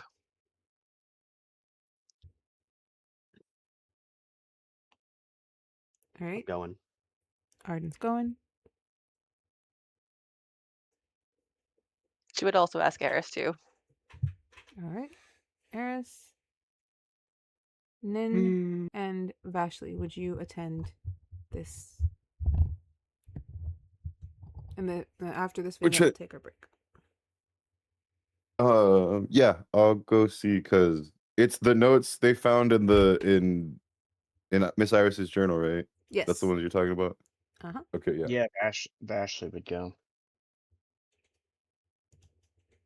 Bafik. All right. So as you all are kind of ushered in, you go farther than the usual crowd of rooms. You go to a different area in the medical wing. Seems a little newer, like they've been working on it. And you're going into is essentially a kind of like a viewing operating room where like there is the center of the operating room in the front, and then like you're up a little higher so as to not mess with the sterilization, and behind like a sheen of protection. There is 6 clerics around the body as you guys sit in like kind of like a standish area. Lady Amelie at the head with the other clerics. Manon is there as well, as is Wish. Eris sits next to Vega holding her hand. Vashley, Nynzus, and Ardyn, how do you guys sit and how are you feeling in this moment? I'm taking notes. Taking notes from Nynzus. Vashley's there, but if you look at her, there's just the body that like she's there but not there. Got ya. If that makes sense. Miles away. Yeah. And She's a semi-warm body right now. Pod person. Ardyn? I'd be in there, but I would be standing kind of off to the side. For the group, the Wee Woo group, they would know that I'm deeply invested in this. The look of guilt is there, mixed with fear that this isn't going to work. I'm just kind of leaning on the wall. All right. Did you tell us about the interaction that you guys had originally, where you woke him up or stabilized him, whatever? Did you tell us about that, or was that just you? I know at least told Vega. I assume I would have filled everyone else in as well at some point. As you're all sat or standing. Oh, sorry, Vega, go for it. I was just trying to keep track of days because it'd be 4 days later now. I'm not giving you like exact dates. I'm like a couple days later kind of thing. We're just like a couple days later. Gotcha. But Vega, for you as well, how are you feeling in this moment? I think she's not taking like physical notes, but she is like noting like the procedure, like how it's going into things, like how the magic is placed itself, and like the techniques that they're doing, and any patterns that they can see from. Across from you all is a row of other medical professionals of some kind or other clerics, people who are also studying the situation, and a few family members of, you see a few fawns, giving off the impression that there's people from the marshes here, all behind this barrier to keep this viewing safe. Lady Amelie walks from around and kind of faces everyone. This experiment is going to be a little difficult to explain, so allow me to walk you through it. We have drawn an alchemic circle at certain points of his body with a center around his heart, as close as we can get to his well without, sorry, my brain just shut off from my own thoughts. We want to get as close to the heart without affecting the well. And in the same verse, we want to get as close to the well without affecting the heart. So we're working with 2 to 3 different kinds of arcana that need to flow. We need the alchemic circle. We need the power that will flow from the clerics into the body. And they kind of move over a little table, and on there are a couple of vials of what is refined, clean OG. This drug has done nothing but cause problems in our country, in the world. It gives off the impression of power when in fact it is just an addictive, horrid thing that ruins lives. So being able to use it for good gives one hope. So, this is going to take place in 3 parts. I will be administrating the onyx glitter or the crystal powder into the upper nostrils and into whatever the respiratory system is called. My brain is shot. As soon as it is fully imbibed, we will activate the circle, and the clerics are to blast power. And the word is blast because it will seem like a loud blast. We have selected this candidate as he was the healthiest and closest to life and the most likely to survive the procedure. He had a miraculous recovery a few weeks ago, we know not of, but it has put him in the perfect condition for this experiment. Let us hope that what we do here will help us cure all those afflicted.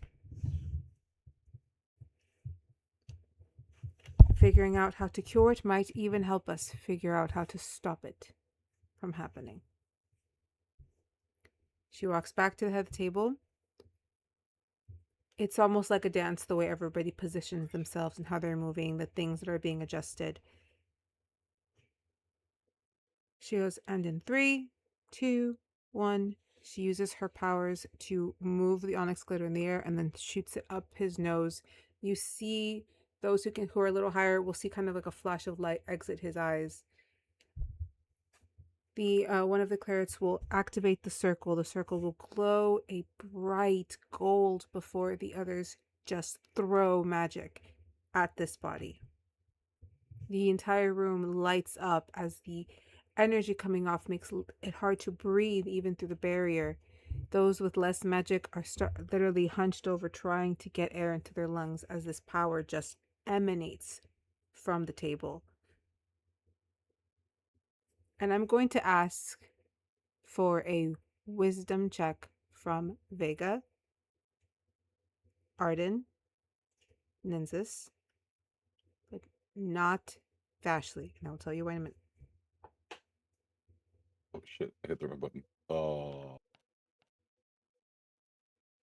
on, let me... Dirty 20. At dirty 20 from Ardyn. 12. You need a wisdom check. Yes, a check.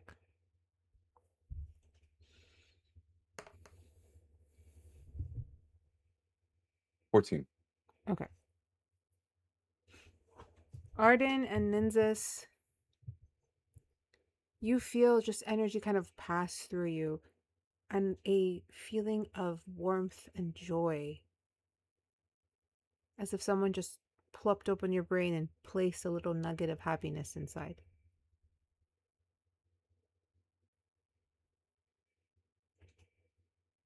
Vega.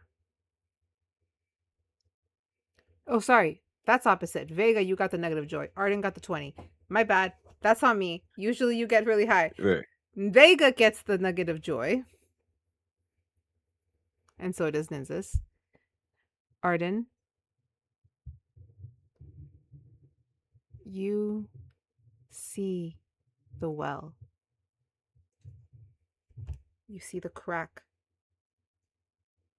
And you watch it mend in an instant as power fills the well itself. Vashley, for you, I would like an intelligence check. Oh, this will go well. Mm-hmm. Intelligence check or save? Check. 17. You don't get a nugget of warmth placed in your mind.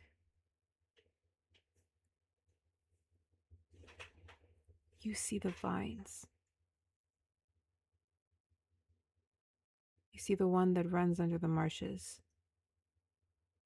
The one that runs under the Sunevan temple. The one that runs under Arali. And the one at the Gulf of the Zelenskin Gulf. Hang on. That has a name that I forgot that I gave it already. Sorry. Sage Gulf. Yeah. Thank you, Sage Gulf. But you see that the vine from Arali is disconnected from the others. The last vine running directly under the school.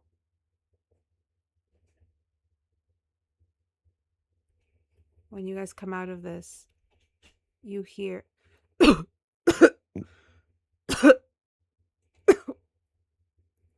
someone coughs. The light dims. Everyone stands back as Cassian's body convulses from a cough, but he is fighting the straps and kind of sitting up as much as he can. Eyes open.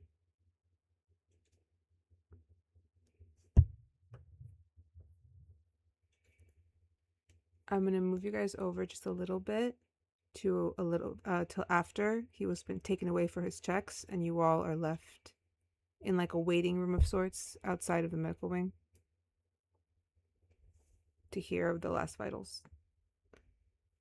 How is everyone feeling in this moment? Or is anyone speaking to another?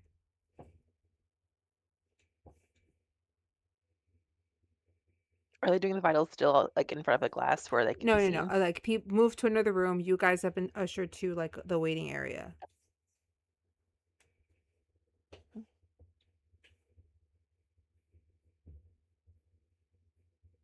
Vega's just pacing. Works. We have a cure.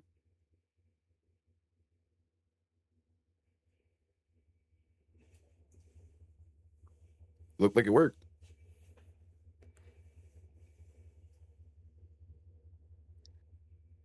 Yeah.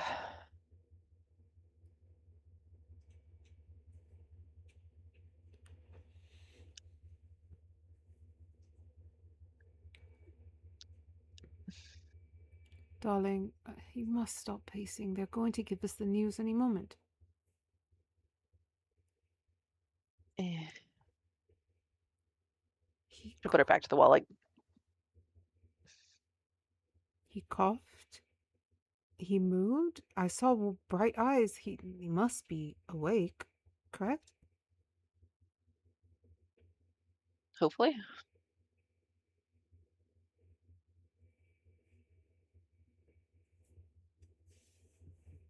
Well, this is good news. I choose to believe that this is good news. Just a little off to the side, Manon is also kind of anxiously sitting, picking at her nails. Wish just like trying to calm her a little bit. He looks over at you guys. It looked like it worked. Y'all should be excited.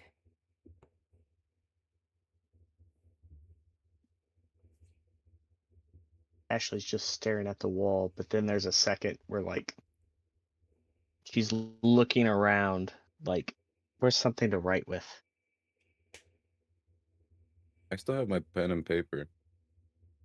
She immediately grabs it from you and draws like a rough map of the world. It's the scene from Stranger Things 2 where Will is just drawing, and she is like drawing like crappily like the lines, but then when she gets to the one that's disconnected, she draws it, but then erases it. I saw that.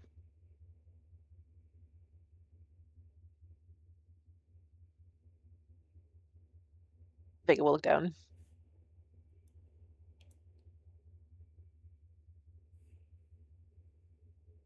Don't know what it means, but it's not there. Like, it's unplugged, not connected.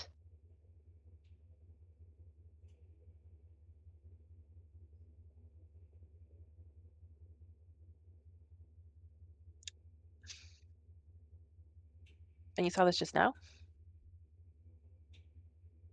Yeah, when they were shooting the stuff up his nose. Like, I don't know. It was sort of like that dream thing we did, but like brief flashes.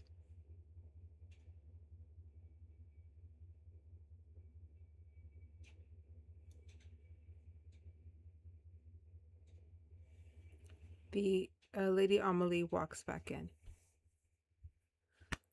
He is awake. The vitals, both physical and magical, are all good. His healing is already kicking in for any of the lost muscle density. We are going to keep him under observation. We don't want anyone. We don't know what. We're going to keep him isolated for a bit, but you will be able to speak with him in the next few days, or what? Possibly in a month. They really want to make sure it's thorough, and within a month we should be starting to let. If this works out, he doesn't go back to sleep. We don't have a month. Actually, these things have to go at the pace they go. We cannot rush this. What if he falls back? What if there's adverse side effects that we don't know? He must be monitored before we can do anything. To the others.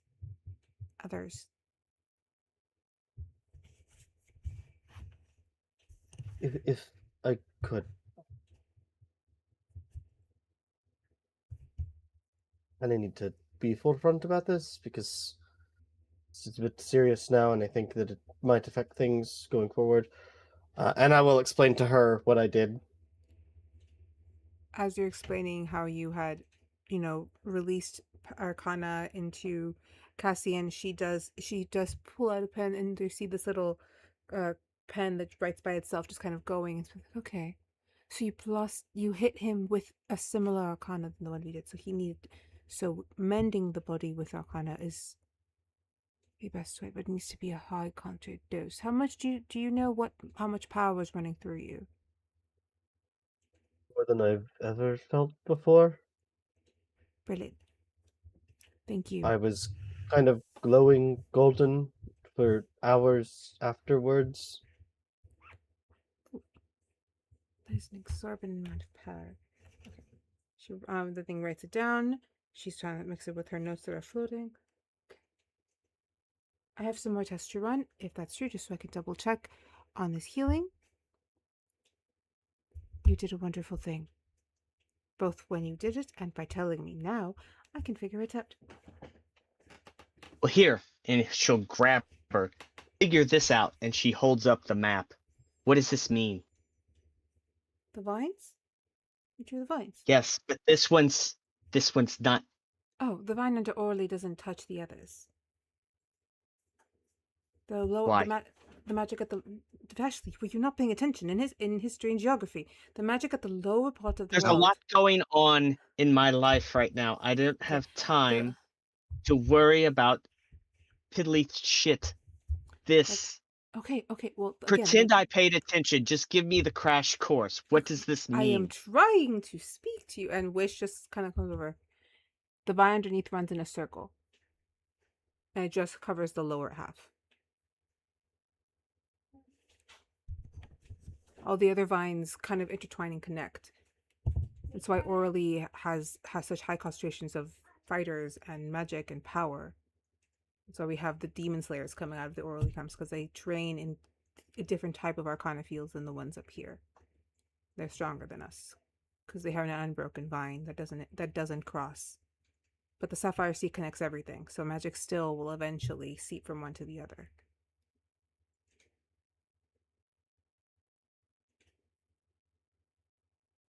See, Lady Emily, that wasn't so hard. I told you I can teach a class. Sit down. Which, essentially, yes, that is true.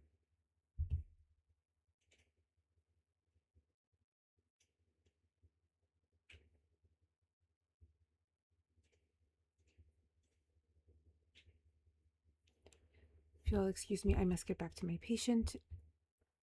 If you wish to stay, you can, but I shouldn't be bringing any more news until tomorrow. So you are free to head back to your rooms or to eat. I believe that dinner tonight is carne asada.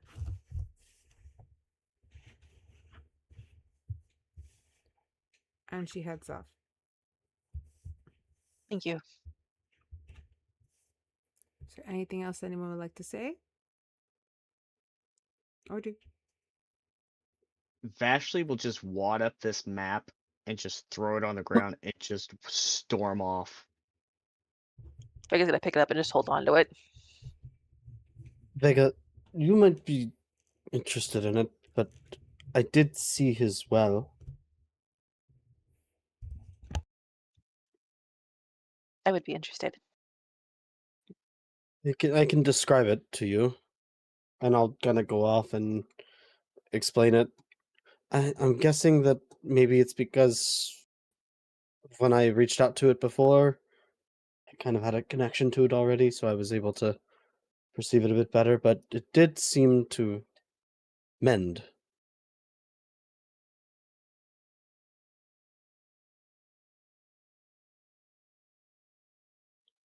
It's strange though, it doesn't make sense.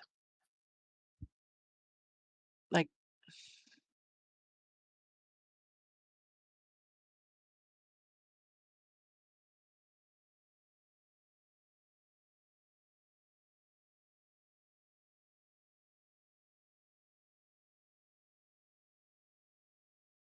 I'm not complaining, by all means. I'm just confused. I wish I could be of more help when it comes to this stuff, but I'm a bit ignorant of the topic.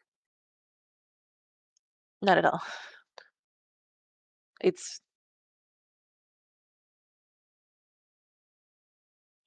when you're trying to study it, it doesn't make sense. Well, it's not my cup of tea.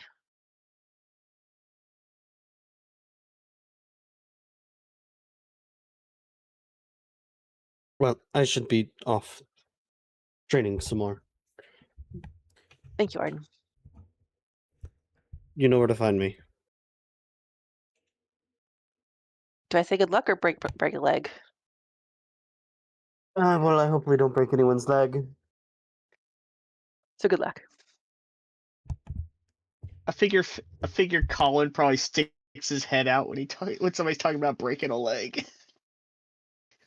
I forgot about that. You're muted, by the way. He slowly goes back and closes the door. He like sticks out and then it's like, not my circus, not my monkeys. Mhm. All right, Nin, is there anything else you'd like to say or do at present moment? Is the circle that they drew still like? Was it just a tiny circle on him, or it's a big circle around the was like thing, and there on was a small? him. That was like on him. It was on him. Okay, okay. I thought it was like a big one in the center. It was just there. No. And yeah, I'm still just going over my notes because I'm trying to process something right now because we just saw someone use alchemy to take in a large amount of magic and make themselves stronger.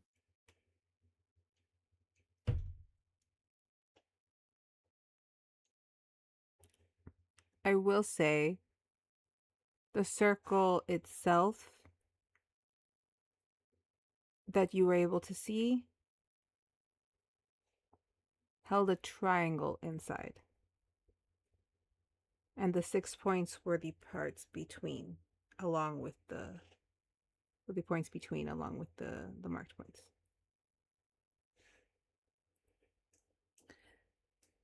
But with that, we're going to take a break. We'll be right back. And then we get to the last of these vignettes. Catch up to these last few weeks before Vashley is taken. I mean, Vashley must leave for her wedding day. Where's Liam Neeson at? Yeah. Oh, goodness. We're back. There will come a soldier who carries a mighty sword. He will tear your city down. Olay, olay, Lord. Olay, olay, Lord. He will tear your city down. Olay, olay, Lord.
It's like Right. the shared brain cell.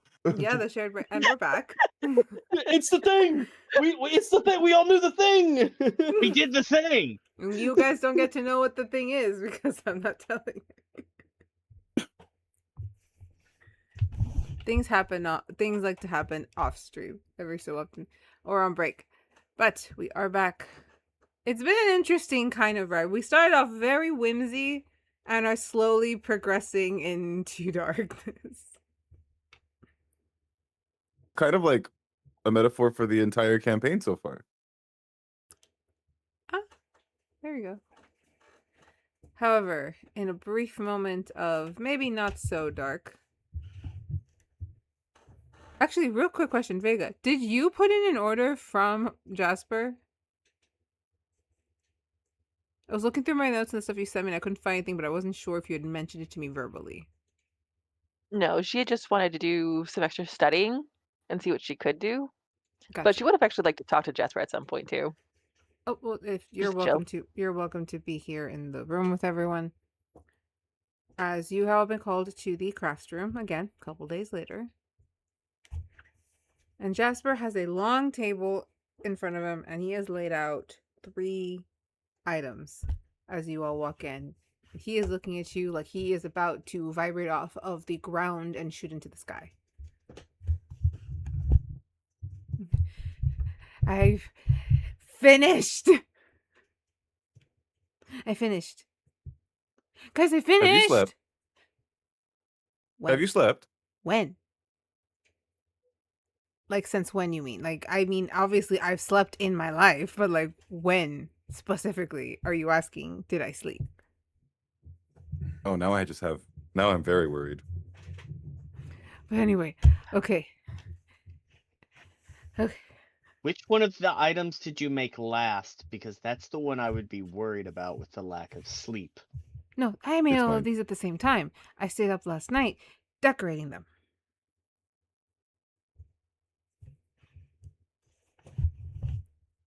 You guys did say I could make them look nice, right? It's just, you make a thing, you decorate it. You don't just make it all ugly and plain. We just kind of like look eyes at each other. It's like, who's gonna say it? Do you want to test them out for us?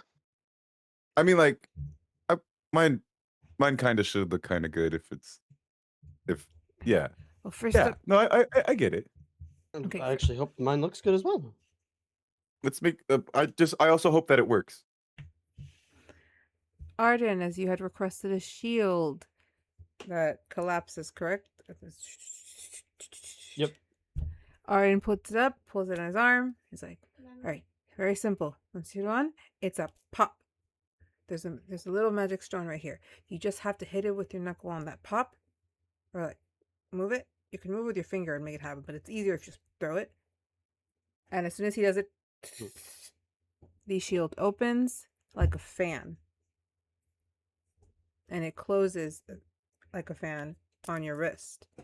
Once it's open, you see that the shield itself does have a design. It is a very dark metal engraved with the vines that you remember from the marshes. The ones that would grow almost like moss. And they kind of take up the like the frame of the shield. Right in the center is a little gumdrop.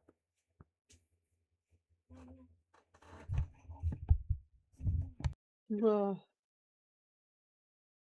engraved it with dangle moss. Yes. Sorry. Yes. Kurt's fucking staring at me. Continue, yes. Just reminds me of home. Thank you. I thought you looked You know, you all have only really seen me fight with the sword much, but this sword's actually probably one of my worst tools in my arsenal. It's clumsy, it's large, it gets in the way. I only use it really because it's my father's. It's always better with spear and shield and training.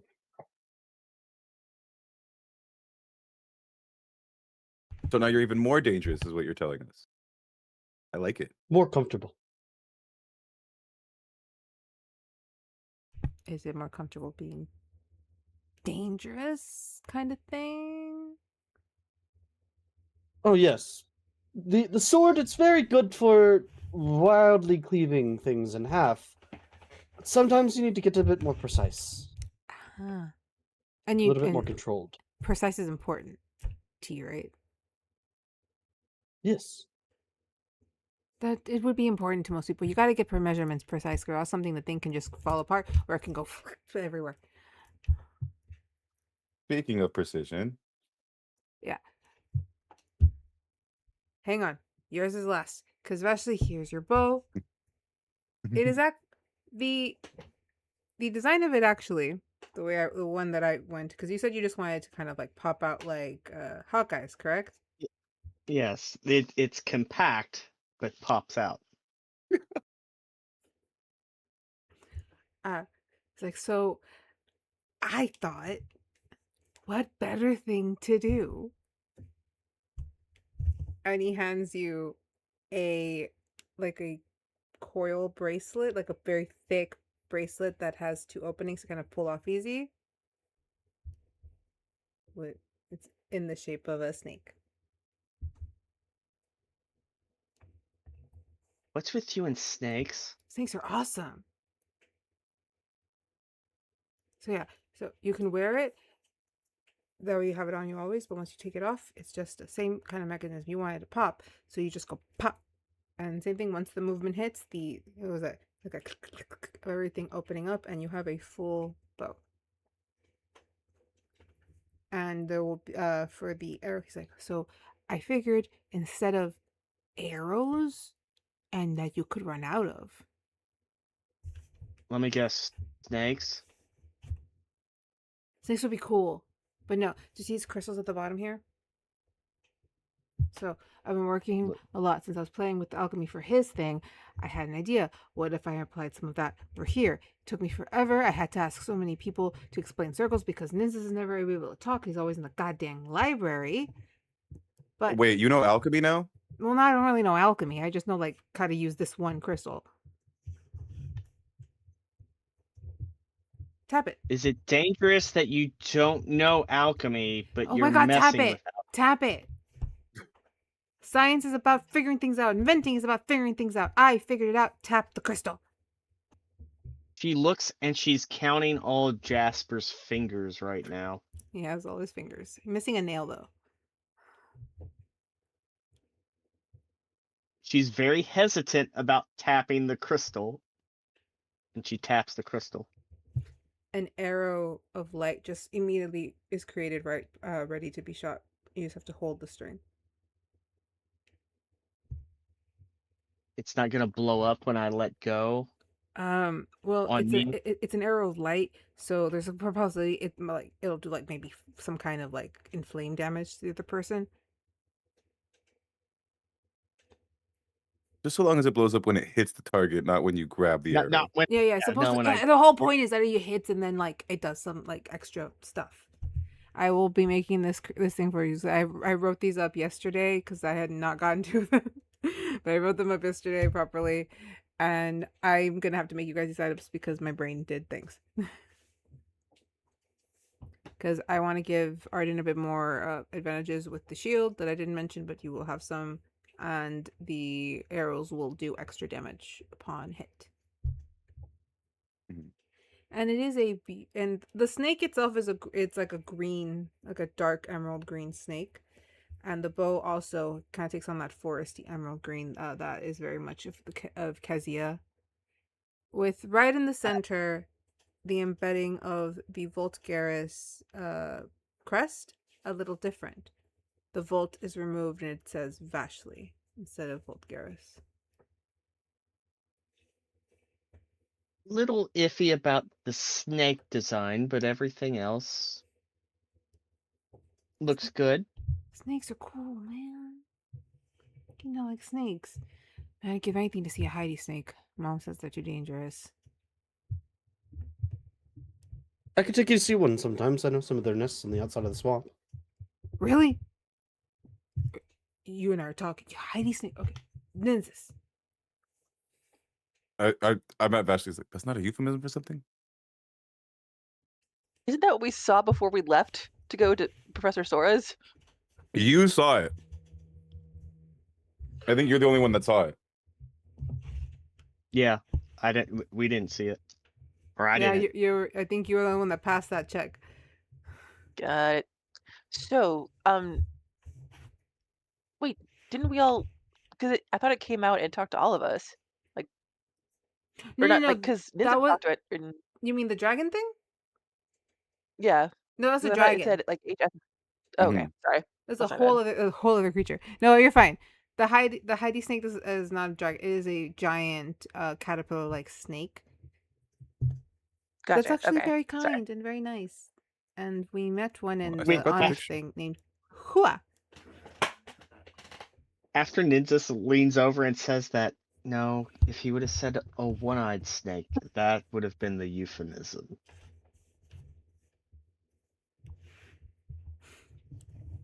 Nynzus, this took forever, but I was able to place the circles that you showed me on your specs, how you wanted. Darkest what I could find. Best magical current. There is wiring and wire inside to help run between the circles to really help with your joints and your movement. And the cores will allow for the clap thing that you asked for. I'm just looking at it. Come on. I'm looking at it, just like going over it. It is it's almost metal looking at how dark this wood is with the wax and sheen that he has placed on. It won't burn. It has a resistance to fire, resistance to rust, resistance to lightning, or slight lightning. If it's too heavy lightning, everything burns out lightning. I can't do much about that.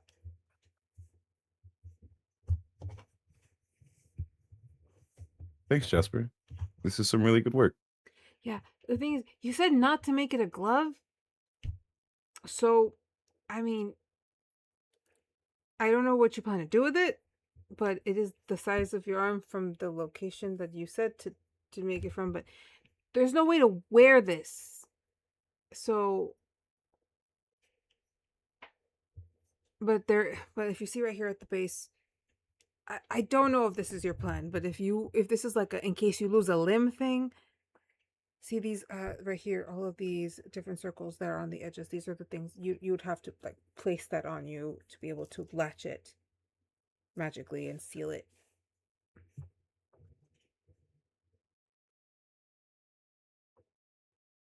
Because it is like he's always had the idea, but like it is hitting him now. It's like, no, yeah, I'd have to lose this one before I can get that one. So again, you said not to make it a glove. So No, yeah, I know what I said. I'll you let me worry about it. I'll take care of it. what about you, Vega? You need anything? Like super amazing. Oh, you know, my sis. My little sister loves her compact. Loves it. And once I made it so that I switched it out for the one that I made, and so when she opened the compact, like a snake came out, scared her half to death. Mom said I wasn't. Mom said I wasn't allowed to do that anymore. But you know what? My sister's kind of. She's my sister, and I guess that means I love her. I would hope so. Well, she's not really my sister. She's actually my cousin, but my mom says I have to call her my sister. But I'm an only child. I just like to point that out for the party. But I have to call her my sister. I have to get used to it, so I'm calling her sister, sister, sister. But she's gonna be here next year, so you guys will get to meet her. Sounds like fun. She looks at Vega and then at Nynzus. You two should just be careful. That's pretty ominous. But you mean around? You mean like with her? Yeah. Is there something we should know? Wait, Vega and Ha- Nynzus should be careful specifically. What are you doing? Yeah, specifically. She's not a fan of vampires. So she'll be fine. She would probably make friends with Vashley. But you two,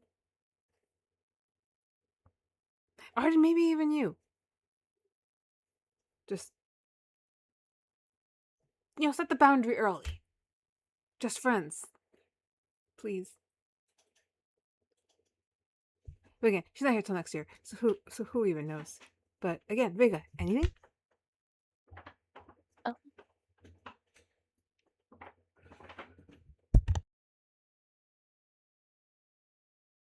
Oh.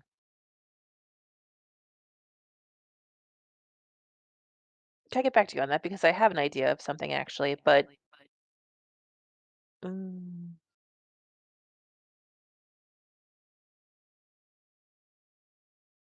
yes,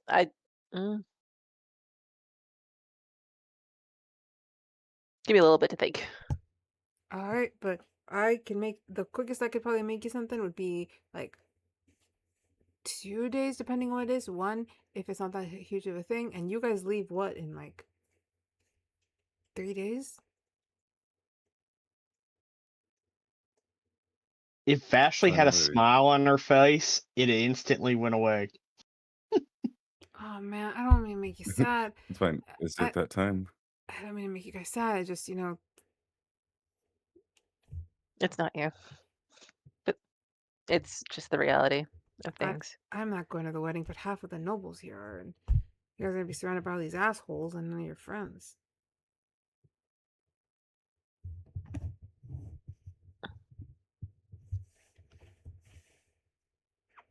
Sometimes it's best not to take people you care about into the lion's den. I'm just saying. She's grabbing Vashley. I'm nifty in a pinch. Just throwing my hat and the ring in case, and you see all of a sudden they stop and they blink over and over again. Okay, I think you need a nap. I am napping. This is a micro nap. Just give me a second. I'll be done in a few seconds.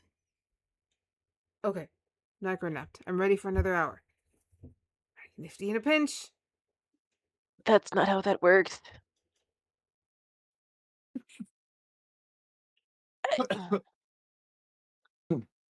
But we have to worry about your sister and not you. Or Yeah. they do, I don't. You don't. No, I don't. yeah, Claude's kind of just got a little fear, When was the last time you did And- an actual? Sorry. What? Her name's Claude. Yes.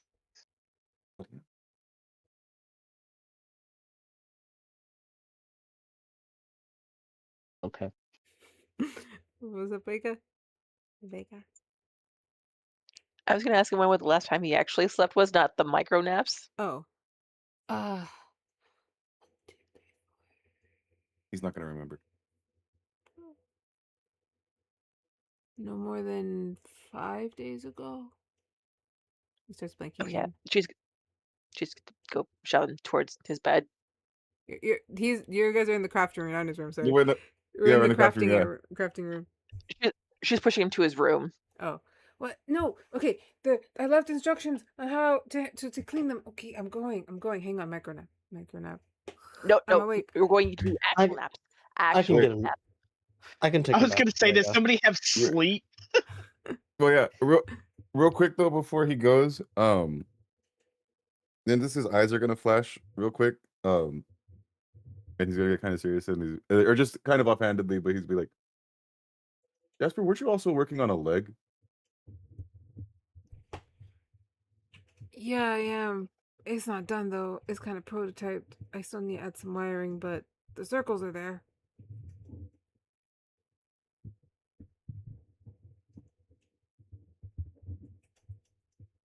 Fuck it, I take it anyway. It's not ready. Okay, I'm going. No, I'm not. I'm awake. Vega's gonna levitate him and just try to rock him, just kind of lull him to Like sleep. a baby in the air. What was I think I can take him Okay. to his room, Vega. And I'll Would you feel better walking him? I don't mind taking him, I promise. I got it. I got a few questions I want to ask about the shield anyways as we walk. Okay. Just before she starts casting, she'll keep him down. Ardyn, you're able to take Jasper, who is like, I'm fine. I don't know why I'm suddenly so tired. I was really energetic earlier. I should be good for another hour, I promise. The adrenaline's gone from your system. This is a normal thing. It happens to me all the time after a workout.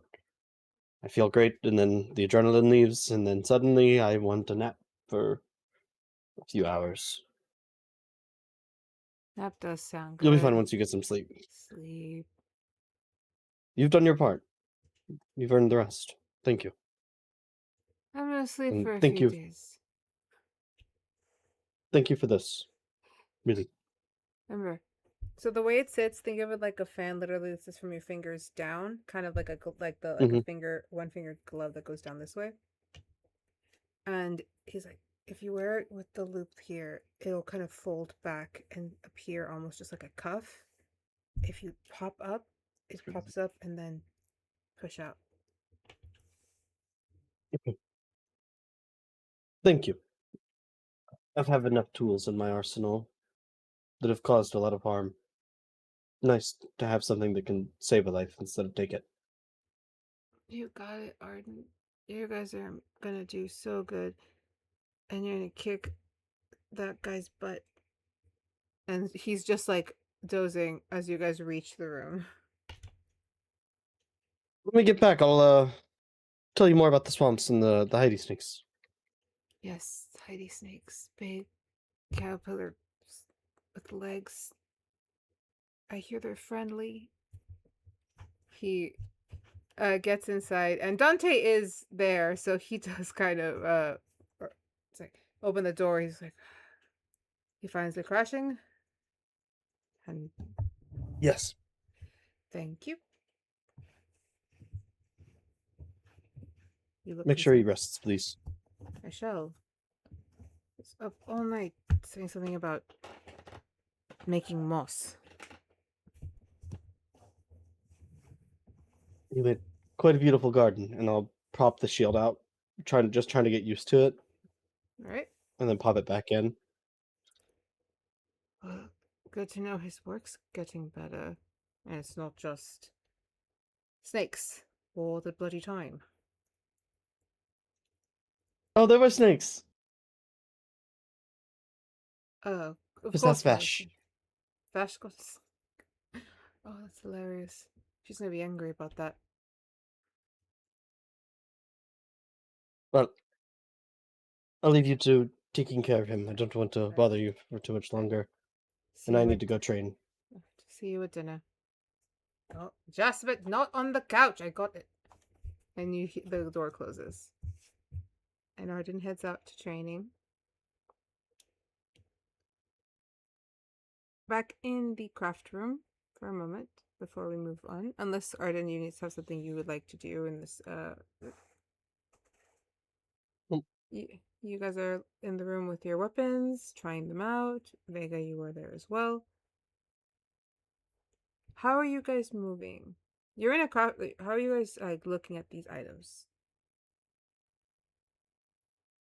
Ashley will have taken it off the wrist. Like, how much elasticity does it have? You've never had a cuff bracelet? I have, but I'm gonna do something else with it. I know exactly what you're gonna do. It has a little bit You of. probably don't. It's not a lot. It's just like what you would expect from like a gold bracelet to open it a little to get it out.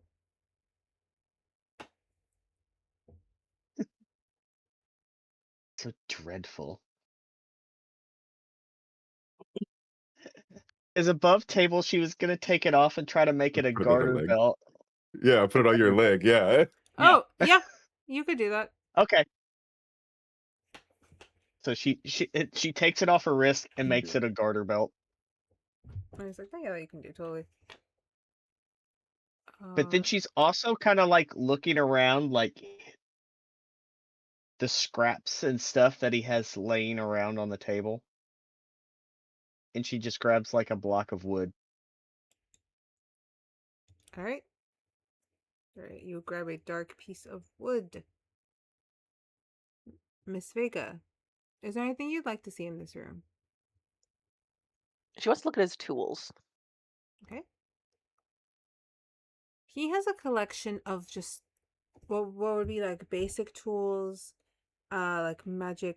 Then he has more like magic crystal type of tools where they seem to be a bit sharper or a bit for like working with crystals, which is a bit more fine point precision magic wise. So it allows for, and you know that, so that it allows for more accuracy when carving things.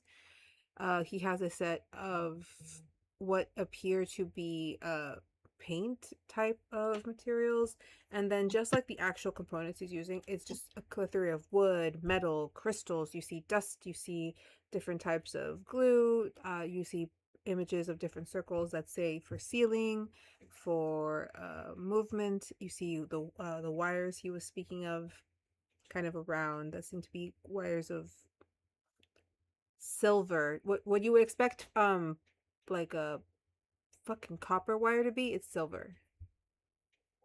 Things like that. Okay.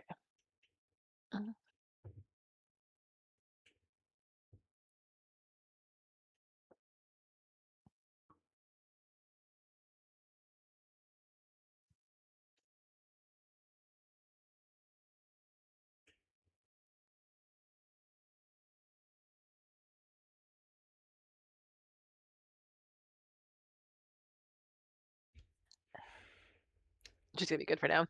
She's You want to arguing steal? between herself. Do you want to steal Not something? steal it. Or you want to take No, something? she wants to use it. What is that you would like to use? Do not deprive your character of the idea. Tell me the idea. Come on. Everyone. No, here's the thing. Everyone's gonna do She crazy wants shit. she wants to open up one of the amber crystals, but she doesn't know if it'd be safe or not. Mm. So There are tools there for working with crystals. You don't have to do the thing, but you can take the item just in case you decide to do it. You have to make that decision right now. But you can't be one of those things where like you look at it and you take it just in case. she wouldn't want to take his stuff. Like, I'm sure while he's not using it, he'd be fine with it, but she doesn't want to do that, so.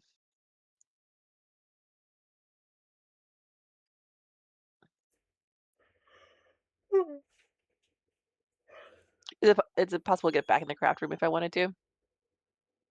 Not during this vignette session. It's basically now is the moment we're not slowing, kind of thing. Every moment you're allowed to do something within the moment, but once we move, we move. At least for the vignette episode. That's fair. she's gonna take out the 2 amber crystals she has, and she's going. Can she do an Arcana check to see if there's anything in them? You know that your amber crystals have souls in them. Okay. I fixed it. You just have to refresh it, Sunny. Okay, I was making sure. Is it possible to find You out how could, many? you could probably close it at this point. We're not gonna use a map after this. What was that? Is it possible to find out how many souls? That would be a very difficult check, and that would be something I think you would want to confer with your patron to kind of get an exact number. And we can say that you did all of that, and I will give you the answer if you like. Okay. There is 1.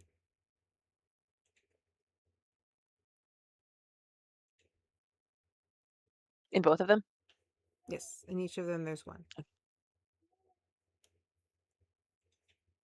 Some might have had more than 1, but yours have 1 each. Okay. Yes, Evie.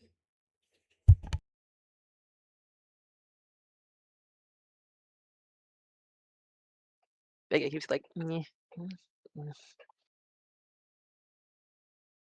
because you guys could also see her like fumbling with this, like just. Should I try?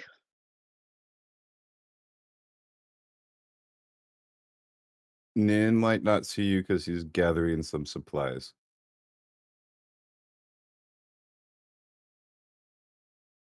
It's I'm all grabbing you. things that could like be used for like restraints. So like iron bars, ropes, little bits of vines. Just little bits of it. I don't need like a whole thing. Just grabbing little bits and pieces and stashing them. Ingredients. I'll tell you this, and it's not supposed to come across as mean. I say shit or get off the pot.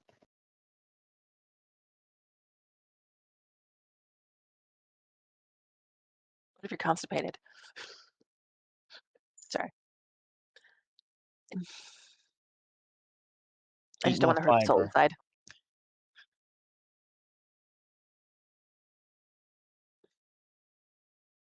I'm trying to remember if Harp said that they're in pain. If like it's just if it's a bad existence, I can't remember. Do they know they're in there? If I remember right, I think that's what she was saying. That they're kind of unaware. I think it's just. Can you remind us about did Harp say, do the souls, are they aware? Do they know? Or it's just a horrible existence for them or she didn't mention? She did not say. Okay. Yeah, I couldn't remember if she had Sorry. said something about that. Or... Sorry, because my daughter is just really sad, and so I need to get off. So I need to speed this along a little bit because I'm gonna have to get off in a bit. So, are you, Vega, going to attempt to do something with the crystal? Gonna try to open it, yeah. Okay. So grabbing one of his tools, it really is kind of like the crystal itself. If you kind of push, hammer, chisel to break. Do you do so? As gently as possible that it would allow. When this starts to happen, Vashley kind of like backs up. You're good. And But then we'll also snap out of it and back up a little bit. Just gathering Right. his little Vashley will kind of like do the, hey, wake up. roll me an unarmed strike.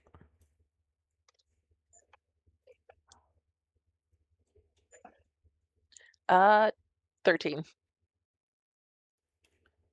You move and then strike the chisel. It cracks. Sorry, it cracks the crystal. And I needed everyone to give me a con save.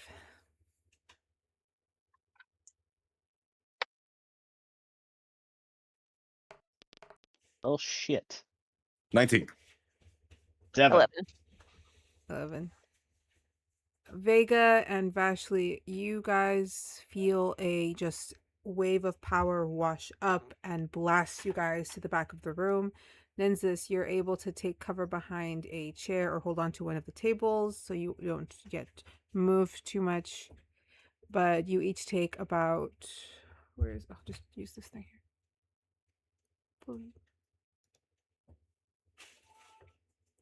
I don't know if this will show for you guys, but it was...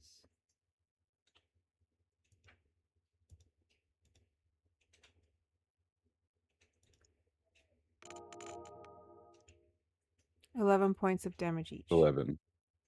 Yeah, 11 points of damage each.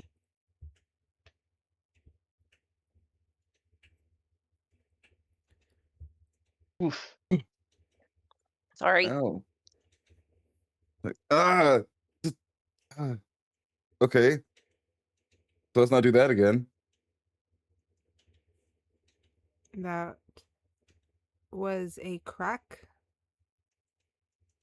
The crystal lay where it landed as something is kind of like smoking up and then being pulled and smoking up and being pulled.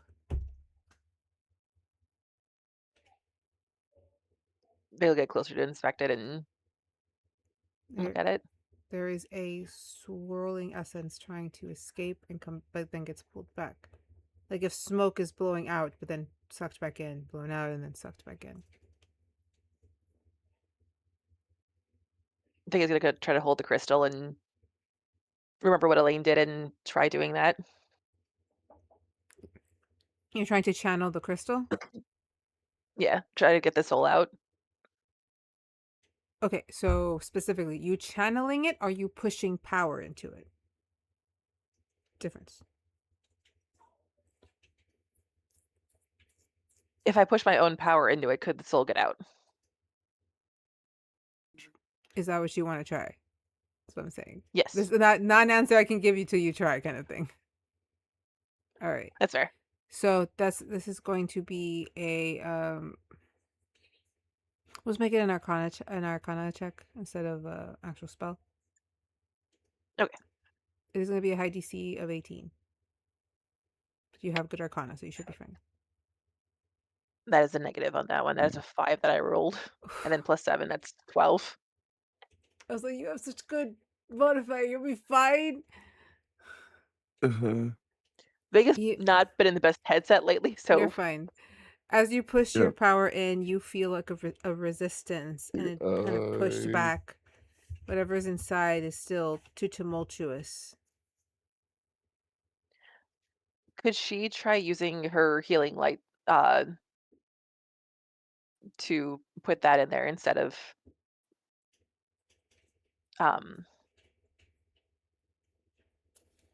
Instead of the arcana? just so she, yeah, Are you pushing the healing light in to heal the crystal or to push the soul out? to push the soul out.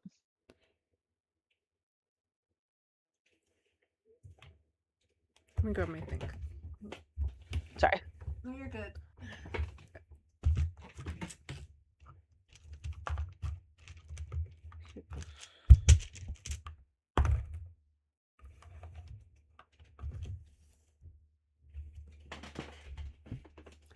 You can certainly try.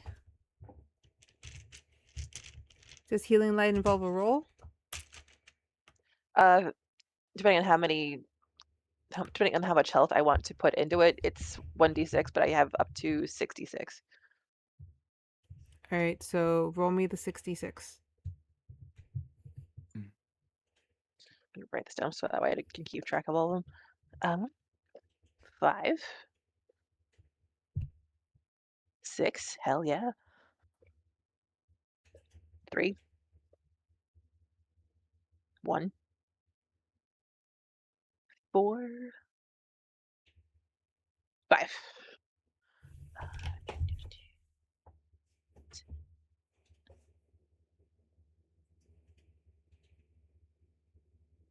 24 total. With a 24, you'll push your healing light to try and push the soul out. You see it kind of actually hold the soul out, but for some, there's still a tether. It can't seem to let go. And then it keeps trying to go back in.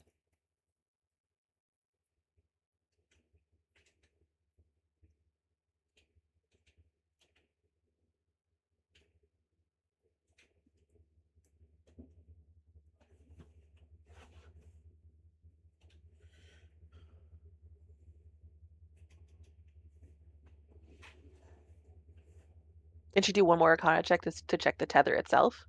Mm-hmm.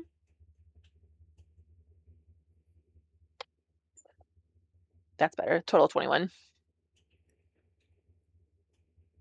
The tether feels like the vines that grow around one's well. Gotcha. And She will stop. And Sorry. I was gonna give you a little more information. If the soul leaves the crystal while if the soul leaves the crystal, it goes and it'll exist in a weird ghost state, or it will eventually pass on. But these souls do not have dead bodies. Gotcha. There is something living that keeps them tethered to this world. And if you were to relieve them from the crystal, at least with the knowledge you're getting, without putting them back into their respective body, the person dies.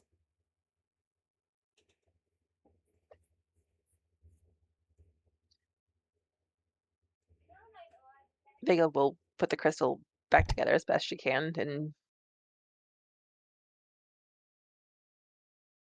I will say if that she with can. your healing light, you can heal up the crack. Okay.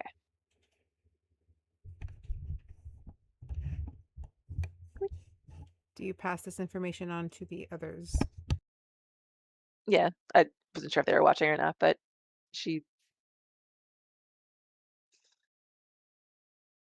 they're alive. The ones in the crystals are alive.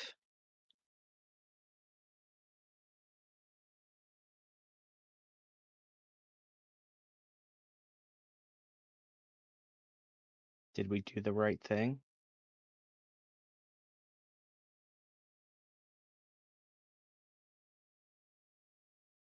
No. I really don't know.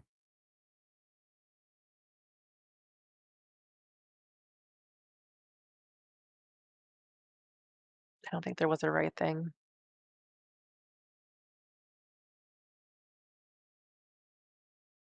I like that as how we close out this vignette.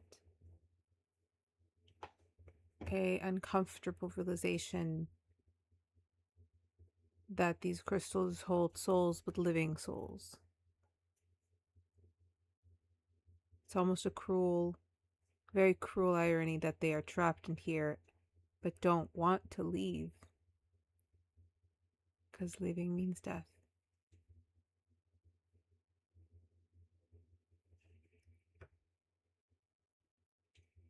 Ardyn. Sorry. That's me. We're about a day out before the arrival of the Duchess to take the wedding party to Suniwa. You were invited by Wish and Levi to go just have a fun workout, brawl, slight parkour session.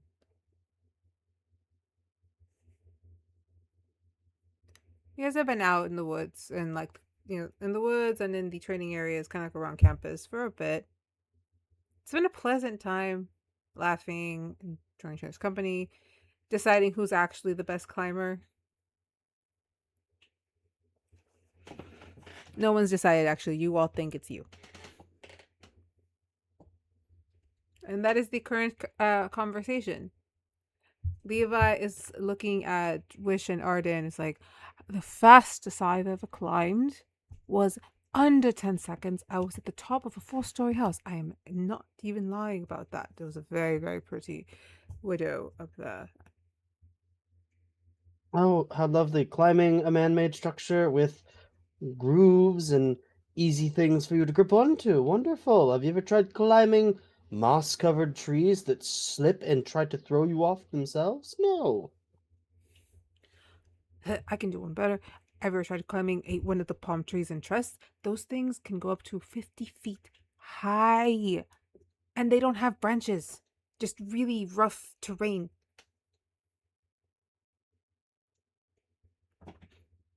Well, personally, I find when you climb things and it slides your hand off every time you grip, that's usually a bit higher than just hugging a pole and shimmying your way up. It's not you don't know what kind of fucking burns I'd have on these abs if I shimmied my way up a goddamn palm tree. I'll tell you, I got like 3 scars because I did actually try to do that. And he like lifts his shirt and you see like the scars from him trying to. I climbed, I slipped, held on. It was a mess. Not a way to impress anyone. Well, I don't have scars because I don't fall when I climb. They both go ah. And it's kind of totally not because when you fall in the swamp, you kind of fall in the mud and just sink for a minute. Wait, you get the advantage that you have a soft landing. In that advantage, he's right. You get a soft landing that if you don't get out of quick enough, you suffocate in. Yes, it's very comforting.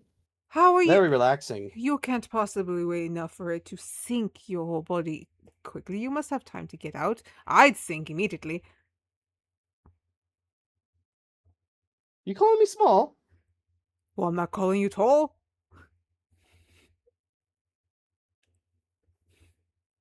I'll have you know.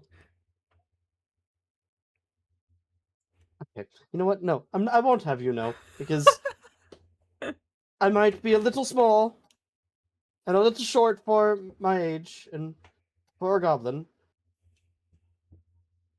But I'm still the only one that can use this thing effectively. I've seen both of you try to swing it. At that, they look at you. I was like, "That's not fucking fair!" Just start like shouting. But I was like, "That's not fair." My sword is. You know what? I'm not gonna tell you how big my fucking sword is because it's none of your business. Levi's like, it's literally right there on the ground. You don't have to make a dick joke every time the word sword pops up. But it's right there. Literally, it's right there. Get it? Wish thinks he's hilarious. Well, but nice to at least have a little bit of fun in this training. Levi gets up. I'm gonna go grab some of the berries I saw over there. I'm going to go grab some of the berries I saw over there. I will be right back. I have this idea with the vodka. And he goes out to grab the berries. Wish is just kind of sat by the log you guys are at. He looks at Ardyn a little. He's just, how you been sleeping? Oh, I haven't. You should sleep. Rarely at all. Dude, you should sleep. I mean, everyone's supposed to sleep at some point, right? But well, when you do, I sleep enough to function, but it's hard these days. Shit's a little weird It's all here. catching up to me.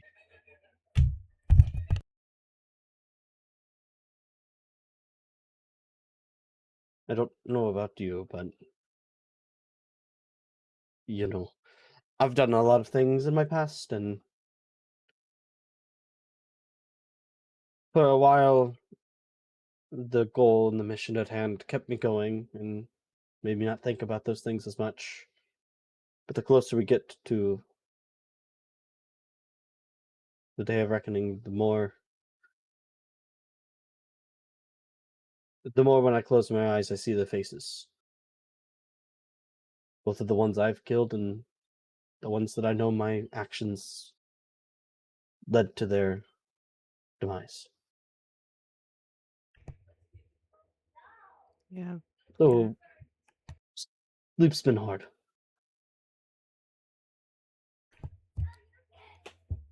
When you do sleep, do you have nightmares? Every night. How do you deal with them?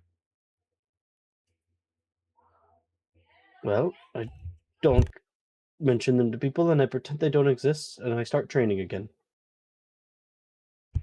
Deny, deny, deny. Yeah, I feel you. I've been on that train the last few months, I think. So I feel you. Dreams, it's like you're not even sleeping.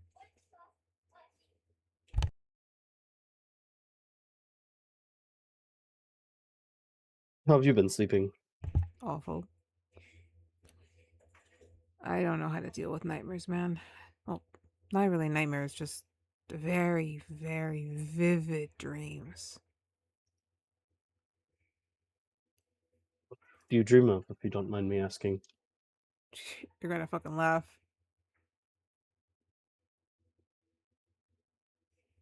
Doubt it, but I mean, at first I thought it was fairy tales. Each dream was a fairy tale that I grew up with, but then it changed to stories I've read in books, things I've seen in projection films. Just stories, but not the story. It's different with changes, and a lot of the times it was like my classmates as the characters, but never the same ones and never the same roles.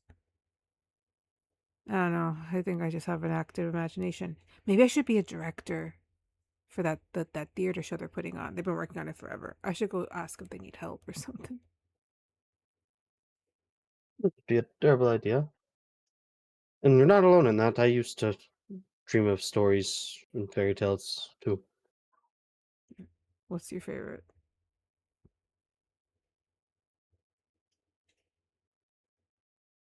Kind of the Gumdrop Night series. The Gumdrop Night series. Oh my god, the Gum Night. That's a fever dream. Read that when I was like, I read that forever. Oh, I think I read that when I was like 10. I liked them. I don't remember much about them, but I remember I liked them. You likely read the children's retellings. There's actually a lot of older stories that are a little bit more raw. All right, that sounds interesting. Raw and the Gumdrop Night tales. I'm curious. And he does look at you with like a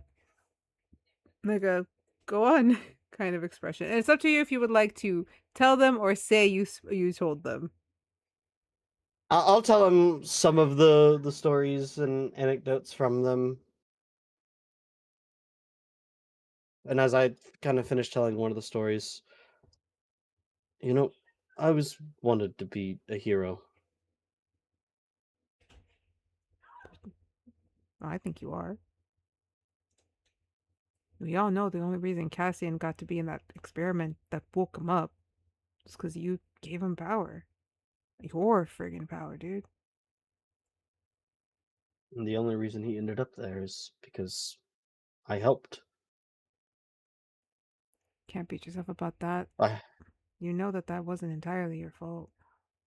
You can sit here and go round and round and play the blame game. But I think you're owning up to your shit. Putting in the work. You're definitely feeling the guilt.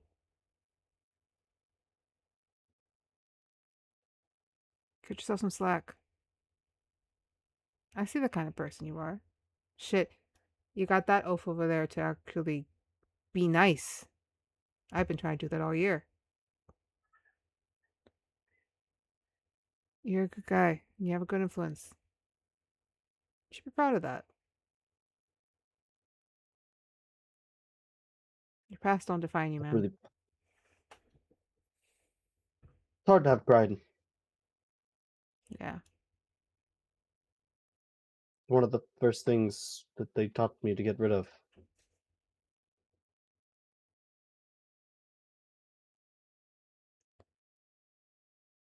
You know, I don't really talk about it a lot, but it really messes you up when they teach you how to lie and be someone else for so long. Bet it gets confusing. Who am I? Who's the persona? Where does it end? Where's the divide? Kind of. There's also knowing that the person I was before is gone. Can't ever come back.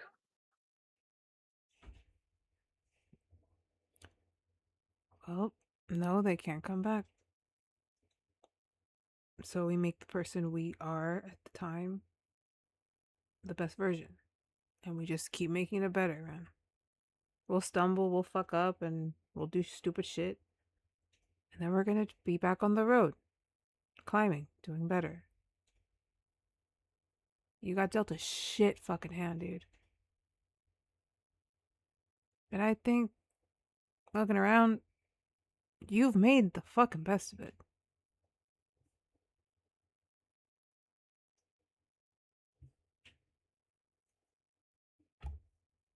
Not yet. Making. Work in progress. Just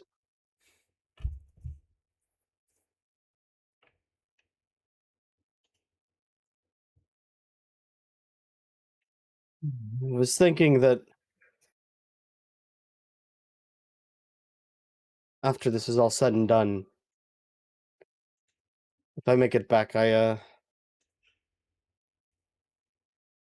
think I'm gonna put the sword down for a bit. Can't blame a guy for wanting to not fight anymore. Oh, no, don't be mistaken. I mean literally putting the sword down for a bit. Oh. Like just taking it off your back? I'll take it off, and when I stab it in the ground. Do you know why I use this sword? No. It's impractical. It's clumsy.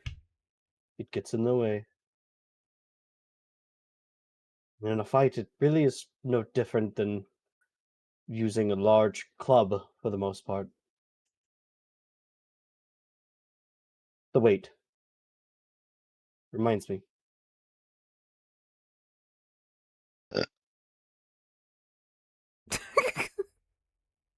You turned off your camera, not your sound. Oops. Oops. Oops. It Oh my god. That's hilarious. And then you freaking. Oh my god. I'm dead. Okay. But It was as. my father's blade. Your dad was a strong guy then. He always used to tell me stories about how he traveled and helped people and fought monsters, and I always wanted to be like him. A legendary hero, known throughout the lands.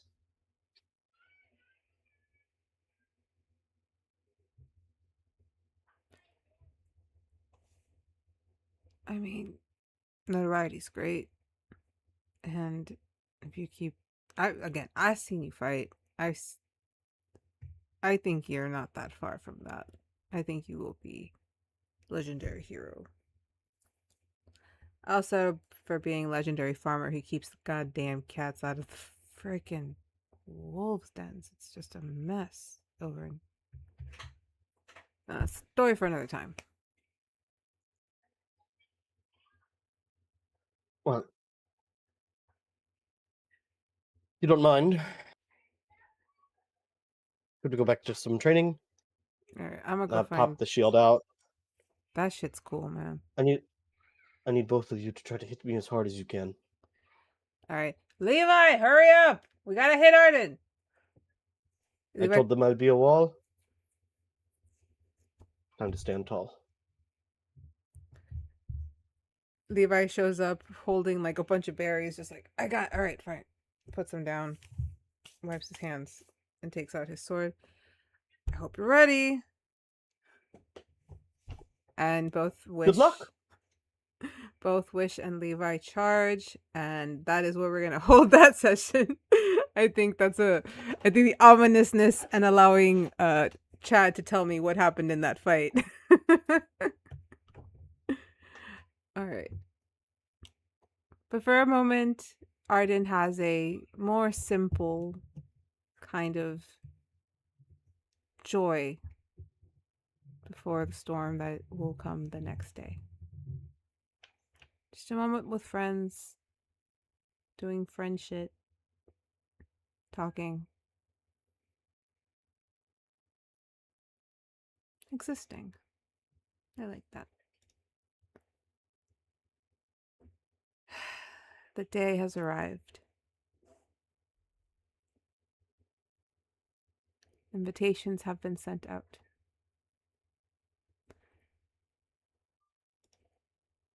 People have made arrangements. Travel has begun. The temple is being prepared, and the Duchess has arrived. You guys were to meet her in the portal room, which is the official teleportation area for the school. The Duchess is to meet you there, and you are those who are to join the bridal party are to walk through to the portal to Marimar Port to board a ship that will take them to Suniva. But as it is enchanted, it will only take them about a day and a half to reach Suniva.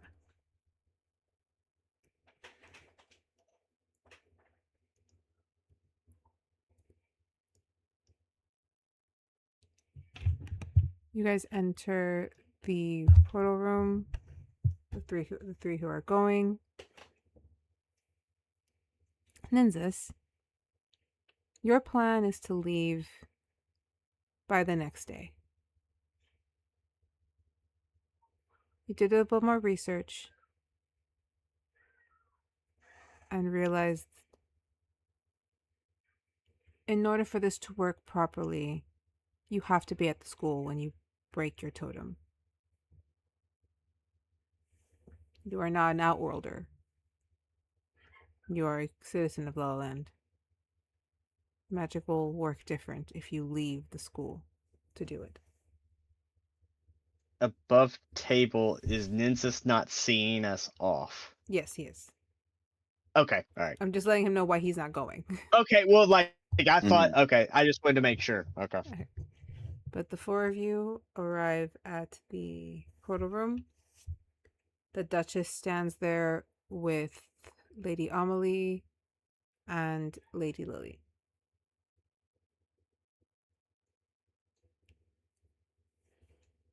Oh, this. And Lady Lily kind of sees you walk in and she's like, well, you guys look like you're about to have a very bad time. Why don't we smile? Wedding bells and weddings and a facade to keep up, right? Right? Vashley is in all black with the black hooded veil type thing, like she's going to a funeral. Is Levi with us? If you would like him to come with you, yes. If you would like, Because him I to know stay with Levi us. wanted to go and try to save the one girl who was she in Suniva? Yes. Yeah. Would you all want Levi to come with us for this? Because he said he would help us in the fight. I mean, yeah, if I'm not going, you guys can take Levi. Oh my god. Shit. I missed a vignette. I just realized. You're fine.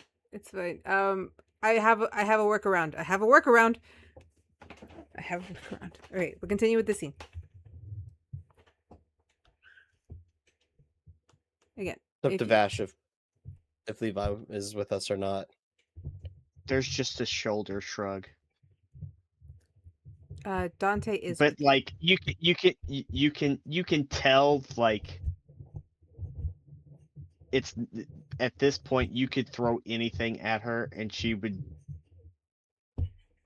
So in the room Vega? right now. Sorry. Any objections to Levi? I didn't know we could bring people. So You're muted. So the order that was decided was Vashley said who she could bring. Vashley chose you guys, Dante, and Osiris.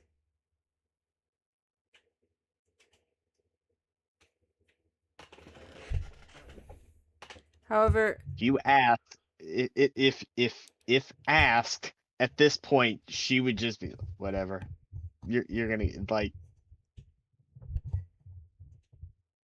Vega, just so you know that Eris seems very more fearful than you predicted about going. But he would go if you asked.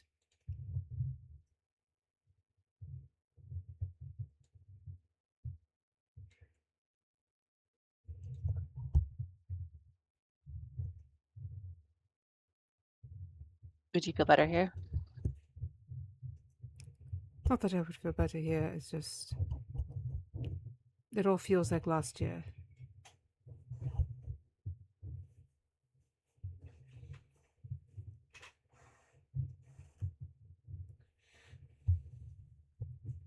And honestly, it didn't matter where I stood last year. What happened was going to happen.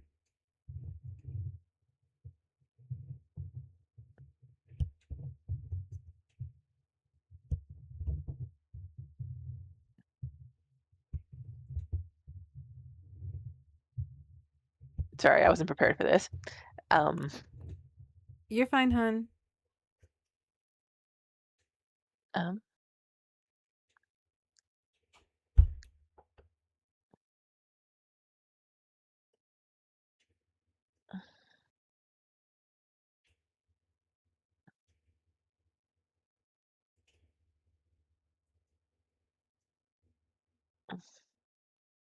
Sorry, can we go to somebody else really quick because my brain's going in a loop. Okay. I'll message Levi. You staying behind, or are you going to play Saber and Little Hero Boy? Levi was already headed to the room, and when he gets the message, he's just like, motherfucker's leaving without me. I was gonna go one way or the other.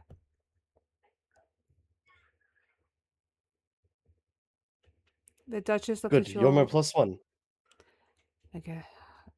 Never heard that before, but I am definitely down for it.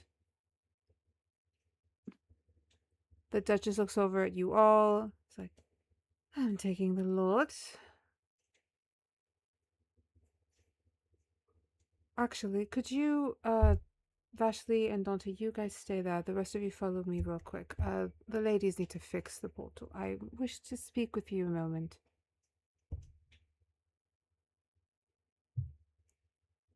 And she pulls everyone who isn't Vashley and Dante away. And Dante sees this, kind of grabs Vashley's arm and kind of yanks her off to an alcove. I was like, I forgot.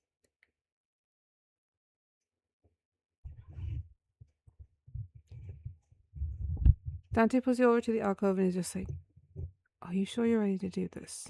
You look like going to a funeral. At this point, there's no turning back.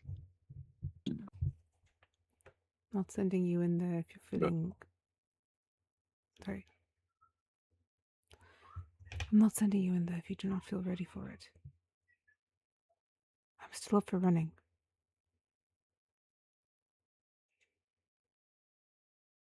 Actually, talk to me. You've barely said a word in weeks.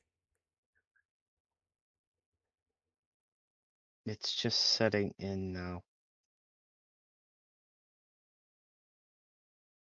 I've tried to put it off as long as possible.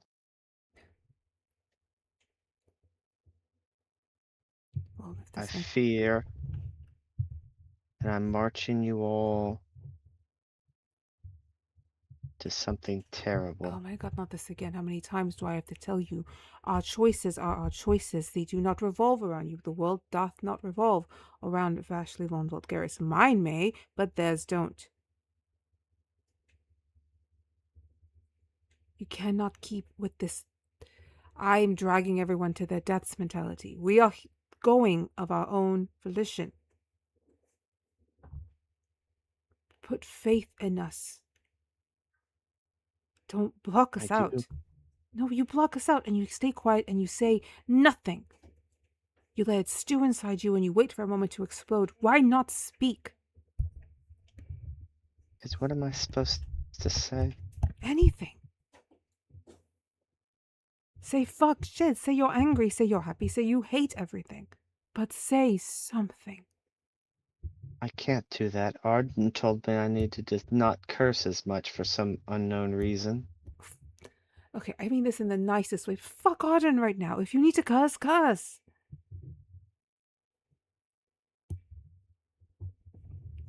Vashley. I need your all's fucking help. You have it.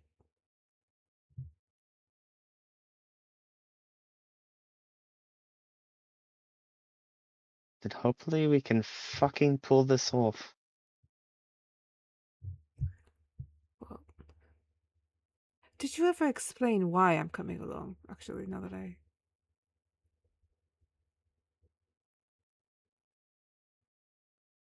I was hoping.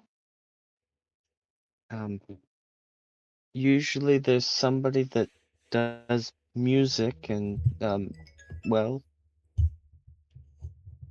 would you mind playing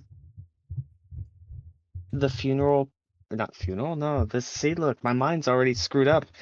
The wedding You- procession he laughs. or funeral procession, just depending on how it goes. He kind of smiles in a more of his like cockier kind of way. It's like, I will definitely play something at your procession. Funeral or wedding, whichever you prefer. I think I'm going to do a mix, amalgamation of sorts, if you will. He takes your hands, kind of pulls you a little further away, further into the dark. Can sense what? Sharing. I'm terrified. I can feel my heartbeat every day, and I think it's because I know yours is rapid. I haven't been able to keep these, and he like lifts, and they're still slightly protrude. I haven't been able to put those back in weeks. It's very difficult. I have to watch them whenever. Never mind.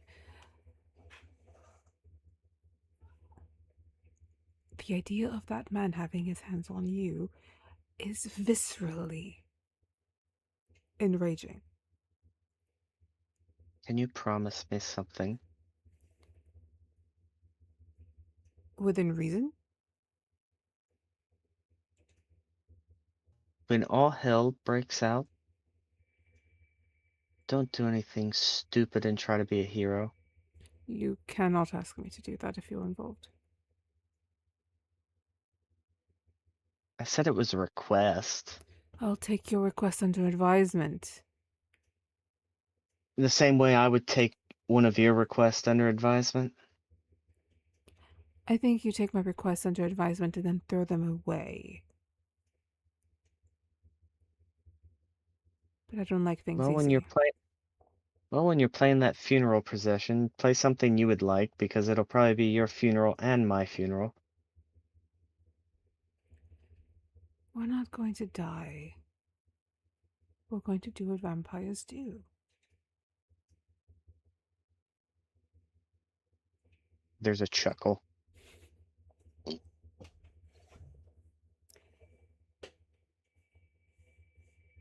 I have faith in you and in us and in our friends and in this mad plan. But you can't ask me to control myself if... I don't think I can. I don't think I have it within me, but I will try. I guess we just have to hold on to hope. I guess we do. He pulls you into a hug. It's very tight. It's very, like, just comfort, and safety. Hopefully my garter belt doesn't pinch you too much. I'm sorry, you're what? Jasper. Jasper made you a god. What do you mean Jasper made you a god belt? Yeah, and it's a snake. Go figure. Fucking snake. He kind of cups your face at that and kisses you, and the intimacy has gotten a little bit more intense because of the situation, and you feel that intensity kind of come off of him as he kisses you. Well, let's go raise hell. On the other side with the Duchess, she is actually not telling you guys anything. She's just saying, just let them have a moment. Because once they're there, he will be glued to anyone's side but hers. Is that understood? Vashley is not to be alone with Dante at any given point. One person must be there to keep it chaperoned. We're going to Seneva. And she is going to wed a high-ranking lord there. I can't have any things of propriety because that puts her in danger. So let them... She looks over and sees them kissing. Let them do that now, and then I would ask that everyone here make sure they do not do that over there. Can I trust you all with this? Yes. I'll do my best.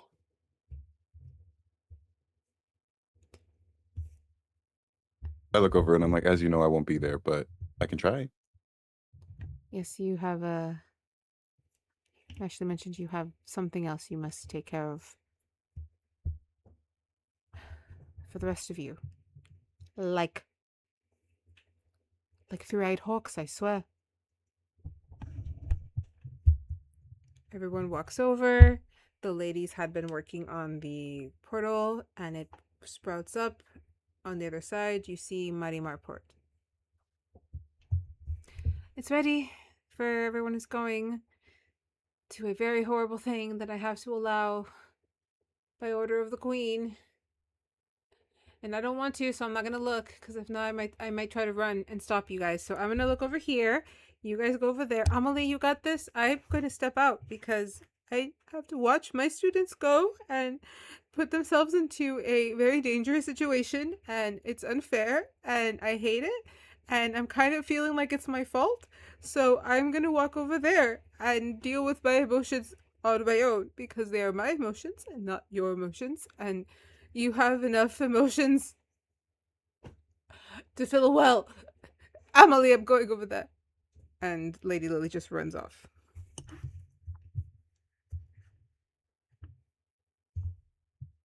After she walks back from the corner from Dante, she'll go over to Nynzus and just give him a big hug.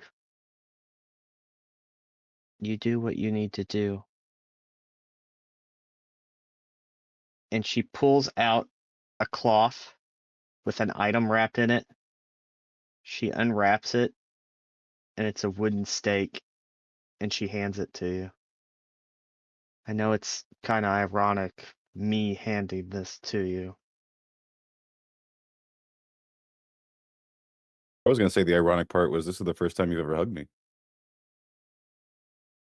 Might be the last. Yeah. Hopefully not. I don't know, you're kind of cold. Well, you're kind of hot, but not in that sense. You're very warm-blooded.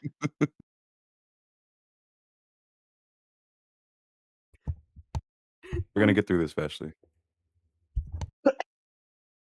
One She way or another. fucked us all over.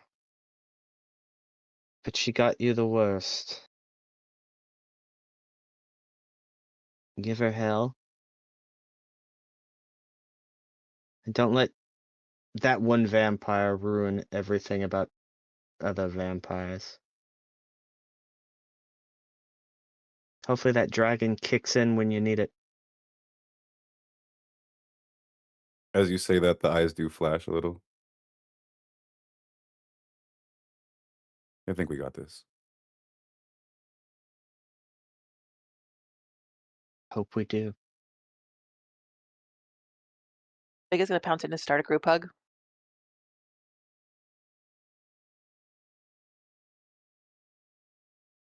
Yeah, get in here. Is that a Ardyn wooden joined- stake? Are you happy to see me?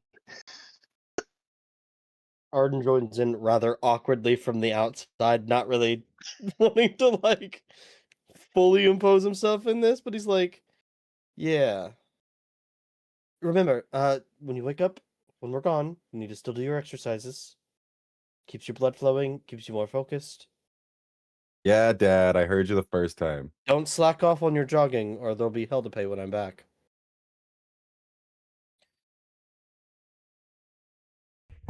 Yes, sir. Oh. And watch out, because I heard a report of people spontaneously combusting in Onyx now. That was just a rumor. Doesn't Well, actually you happen. never know.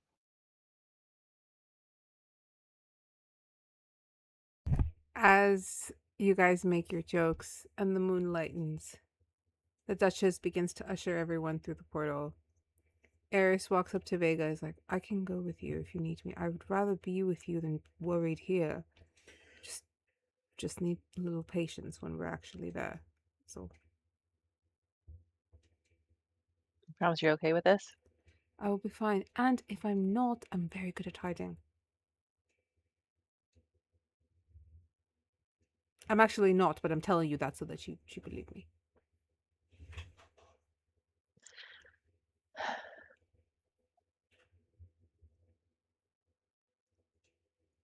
I have to get over this fear eventually. I can't fear events in the man forever.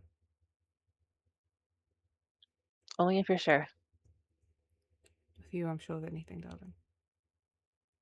You gotta be sure for yourself. I'm sure for myself. Let me be romantic. So grab his face and kiss him. He wraps his arm under around your waist, pulls you in, kisses you, and literally picks you up while kissing you and walks you into the portal. Before you can tell him no. Before we walk in the portal, she'll look over at Ardyn. How many teeth do you need? Many as I can hold. Why? Do you want some? I don't mind sharing. Well, I just don't know how much is going to be left of him. Teeth, skin, hair, anything. I'll do my best.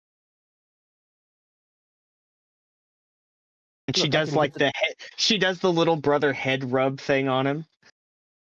Look, the best way to do this is we just get the teeth before you kill him. It'll make it more fun. I don't know. He seems like a biter. I know a biter when I see a biter. I got something he can bite, and I just adjust the sword.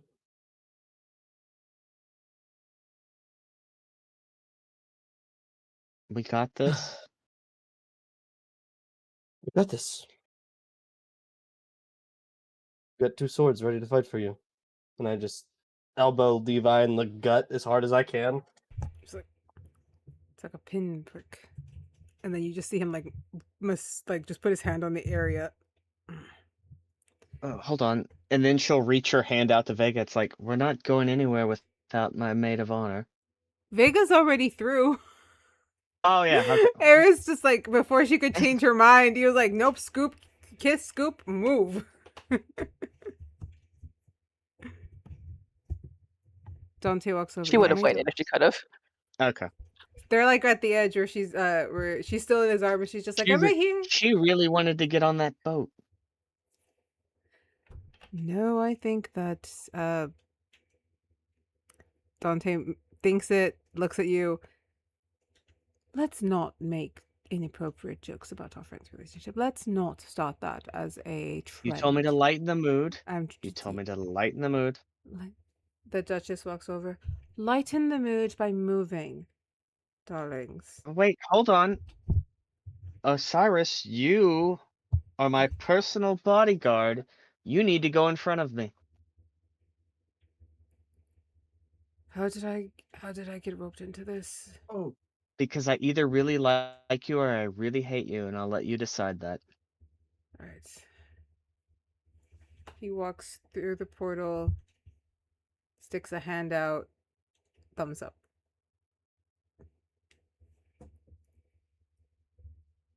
To bad decisions.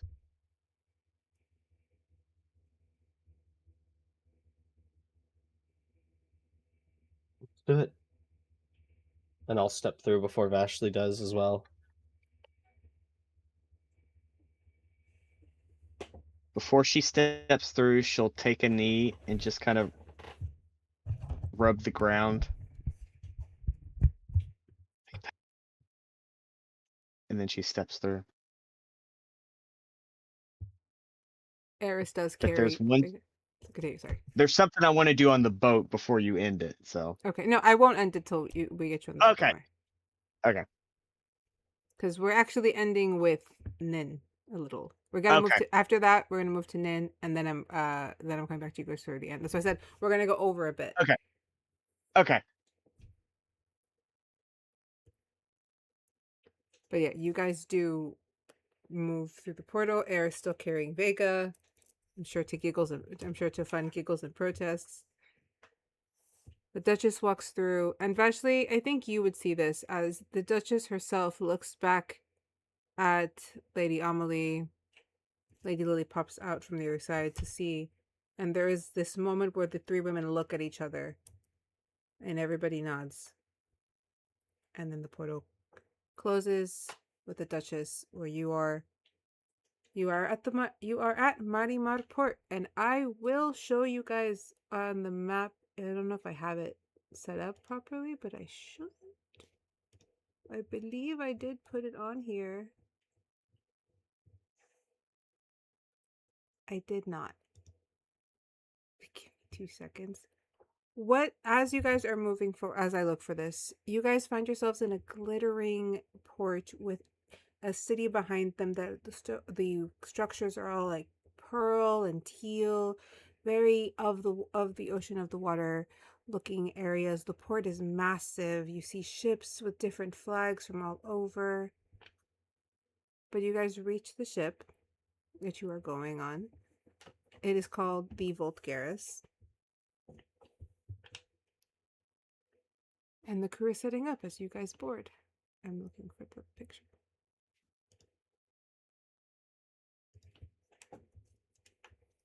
As we're boarding, and our groups all near each other, if I could just, before we all get on here and hell breaks loose and there's no time to say anything, it's likely you're going to see a different side of me. A side that you haven't seen before. When it comes down to it. Just know that it's not indicative of who I am. Just a lot of pent-up rage.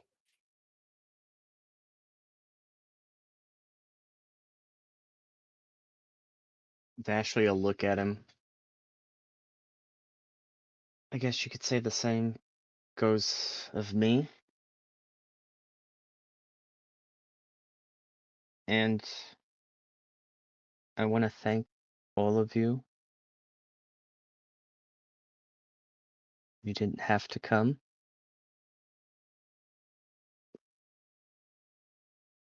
And I appreciate it.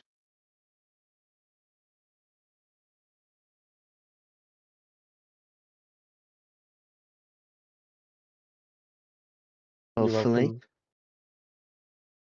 we're able to pull off this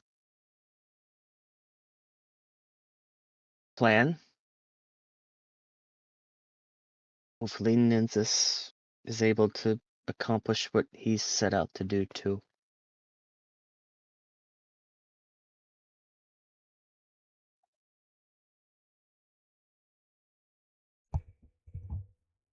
Vega's gonna pounce Vashley. Just give her a tight hug. Watch out for the garter belt, it still pinches. I don't want it to go off. Jasper made it. The thing may blow my leg off. I don't know. Is it a garter snake? I had to ask. God Oh, damn it, Jasper fucking set that joke up and we never even thought of it. the Duchess walks on with a couple of attendants around. You recognize some of the staff from home, but no Alexia. Like, all right, ladies to their quarters, boys to their quarters, or young gentlemen. I believe, Ardyn, they are giving you a room with. You know what? You and Levi seem to. I believe you'll be fine. Dante, you will be in that room with them. It's big enough. Vashley, me, and Vega shall share. Let's have a good trip. We should be there by tomorrow night.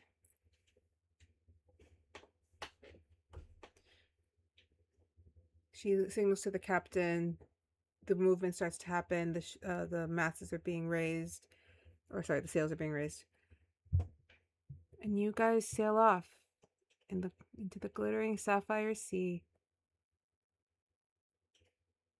on your way to a wedding, a funeral, a ritual, whatever awaits you in Suniva. You march to it, or you sail to it at great speed. Nynzus. But we are coming back, right? To you? Or yes. should I do it? Oh, Okay. well, do you want to do it on the ship? Yes, I want to do Okay, it then on yes. the ship. Now would be the time, yes. So probably after we've gone out a little bit, she'll go up to the deck and just kind of look over the bow, open up her coat, and her blood crystals she'll just drop in the ocean to bad decisions.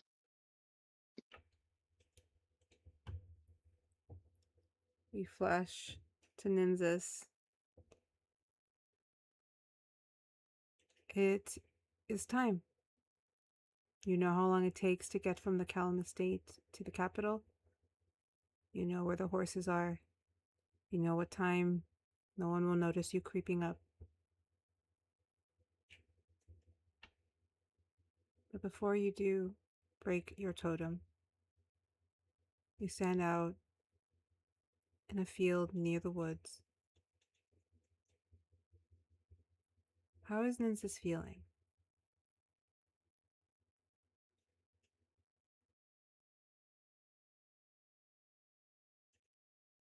He's trying not to feel because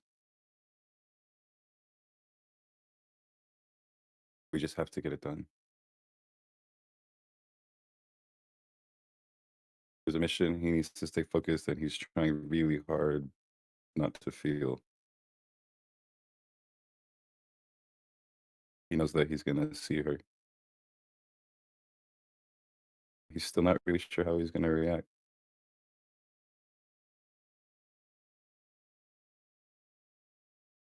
He knows he has to keep his head. Everyone else is on their way to Suniva.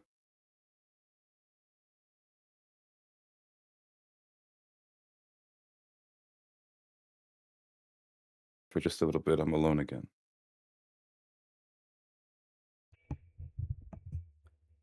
You hear the heavy breathing of your dragon in your ear as it reminds you, never alone.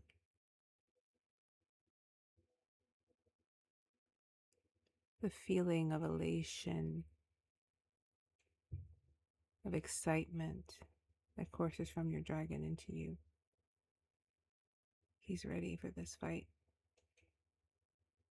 He is lending you some of his strength.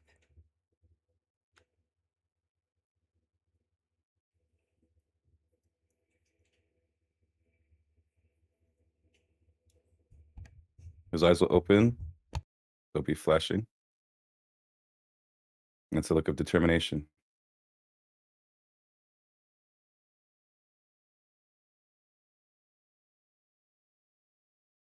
Let's go get this bitch. Nynzus breaks his totem, and from a flash of lightning is pulled from the academy and sent back home.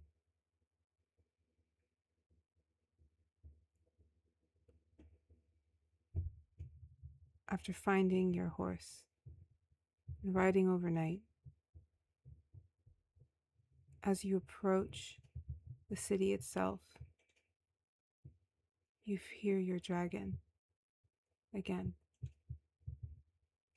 He roars aloud within your mind. He tells you, take the leap.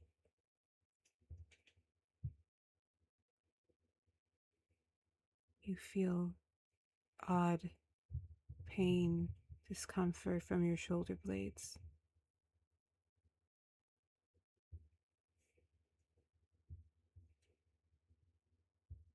It doesn't feel like something growing. It feels like something being placed, like something being lent, like the magic around you suddenly amplifying your own power.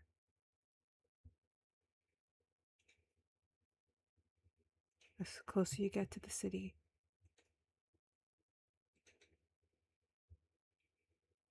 you shoot out wings.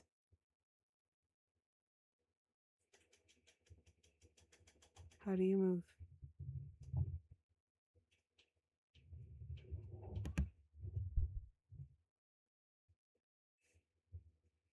These horses are trained.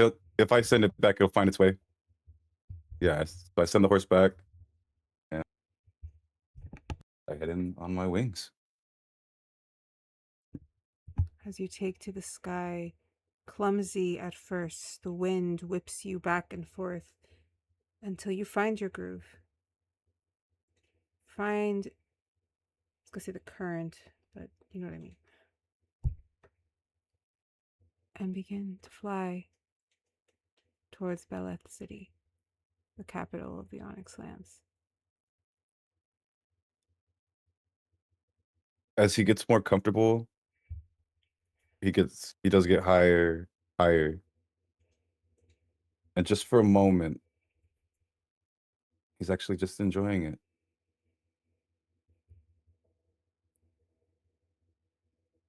Now that he's comfortable, but it's just for a moment, because as soon as it's that, he realizes I'm comfortable in my body, I'm comfortable with what I can do. Time to do this. And you fly off towards the city. Towards a plan you know nothing about. Towards the person that it will be enacted on. And towards the person that is waiting for you to take them back. And for our ending, you guys arrive, or rather you are on a carriage being taken through a dense jungle, and you arrive at a large gate. A guard lets you in, and you are led in to what they call Emerald Isle Manor. And I'm going to show you guys the map. That one I have ready. Yes, I think I do. Oh, I have it in the other campaign. Sorry guys. I'll show it to you guys later so you can see what you see. But when you walk in, or your carriage is pulled in towards the stables, you see a massive estate. A main manor house that has to be at least 3 stories with possibly 20 rooms. 3 side houses for servants, a cathedral in the back, and a lab within the manor itself that sticks out at the top. This estate is larger than even your estate, Vashley. There are men who seem dressed in the attire that Shelby prefers, who are clearly guards placed everywhere. As you are all let in,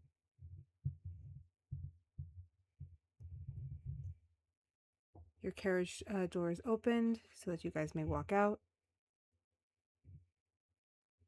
And you are all led to the front door. The Duchess stops. We are literally walking into a lion's den. We are not safe in this house. Never think you are safe. No person can be trusted outside of our circle.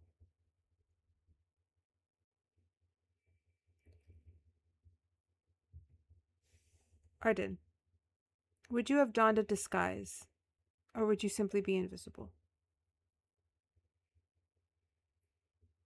When we first walk in, I'm invisible because it's gonna, even with a disguise, I can't really hide my sword. Gotcha. So you guys walk in, and this is how we're going to close. As you walk into this giant manor house and the grand staircase lay before you, and an obvious show of over-exuberant opulence everywhere you look. And at the top of the stairs stands Shelby. But next to him is another man who looks like him, but older, thinner, more stern, more stoic. To Shelby's other side is Miss Iris. And that's where we're going to end session today. You're muted. I can't hear you. Even though Vashley does not breathe, as we have found out, there is just like The hitch in the breath. yeah. Mm-hmm. And should probably reach back for Vega's hand. Because she can't reach for she would start to reach for Dante's, but then it shoots back to Vega. She'll squeeze Vashley's hand.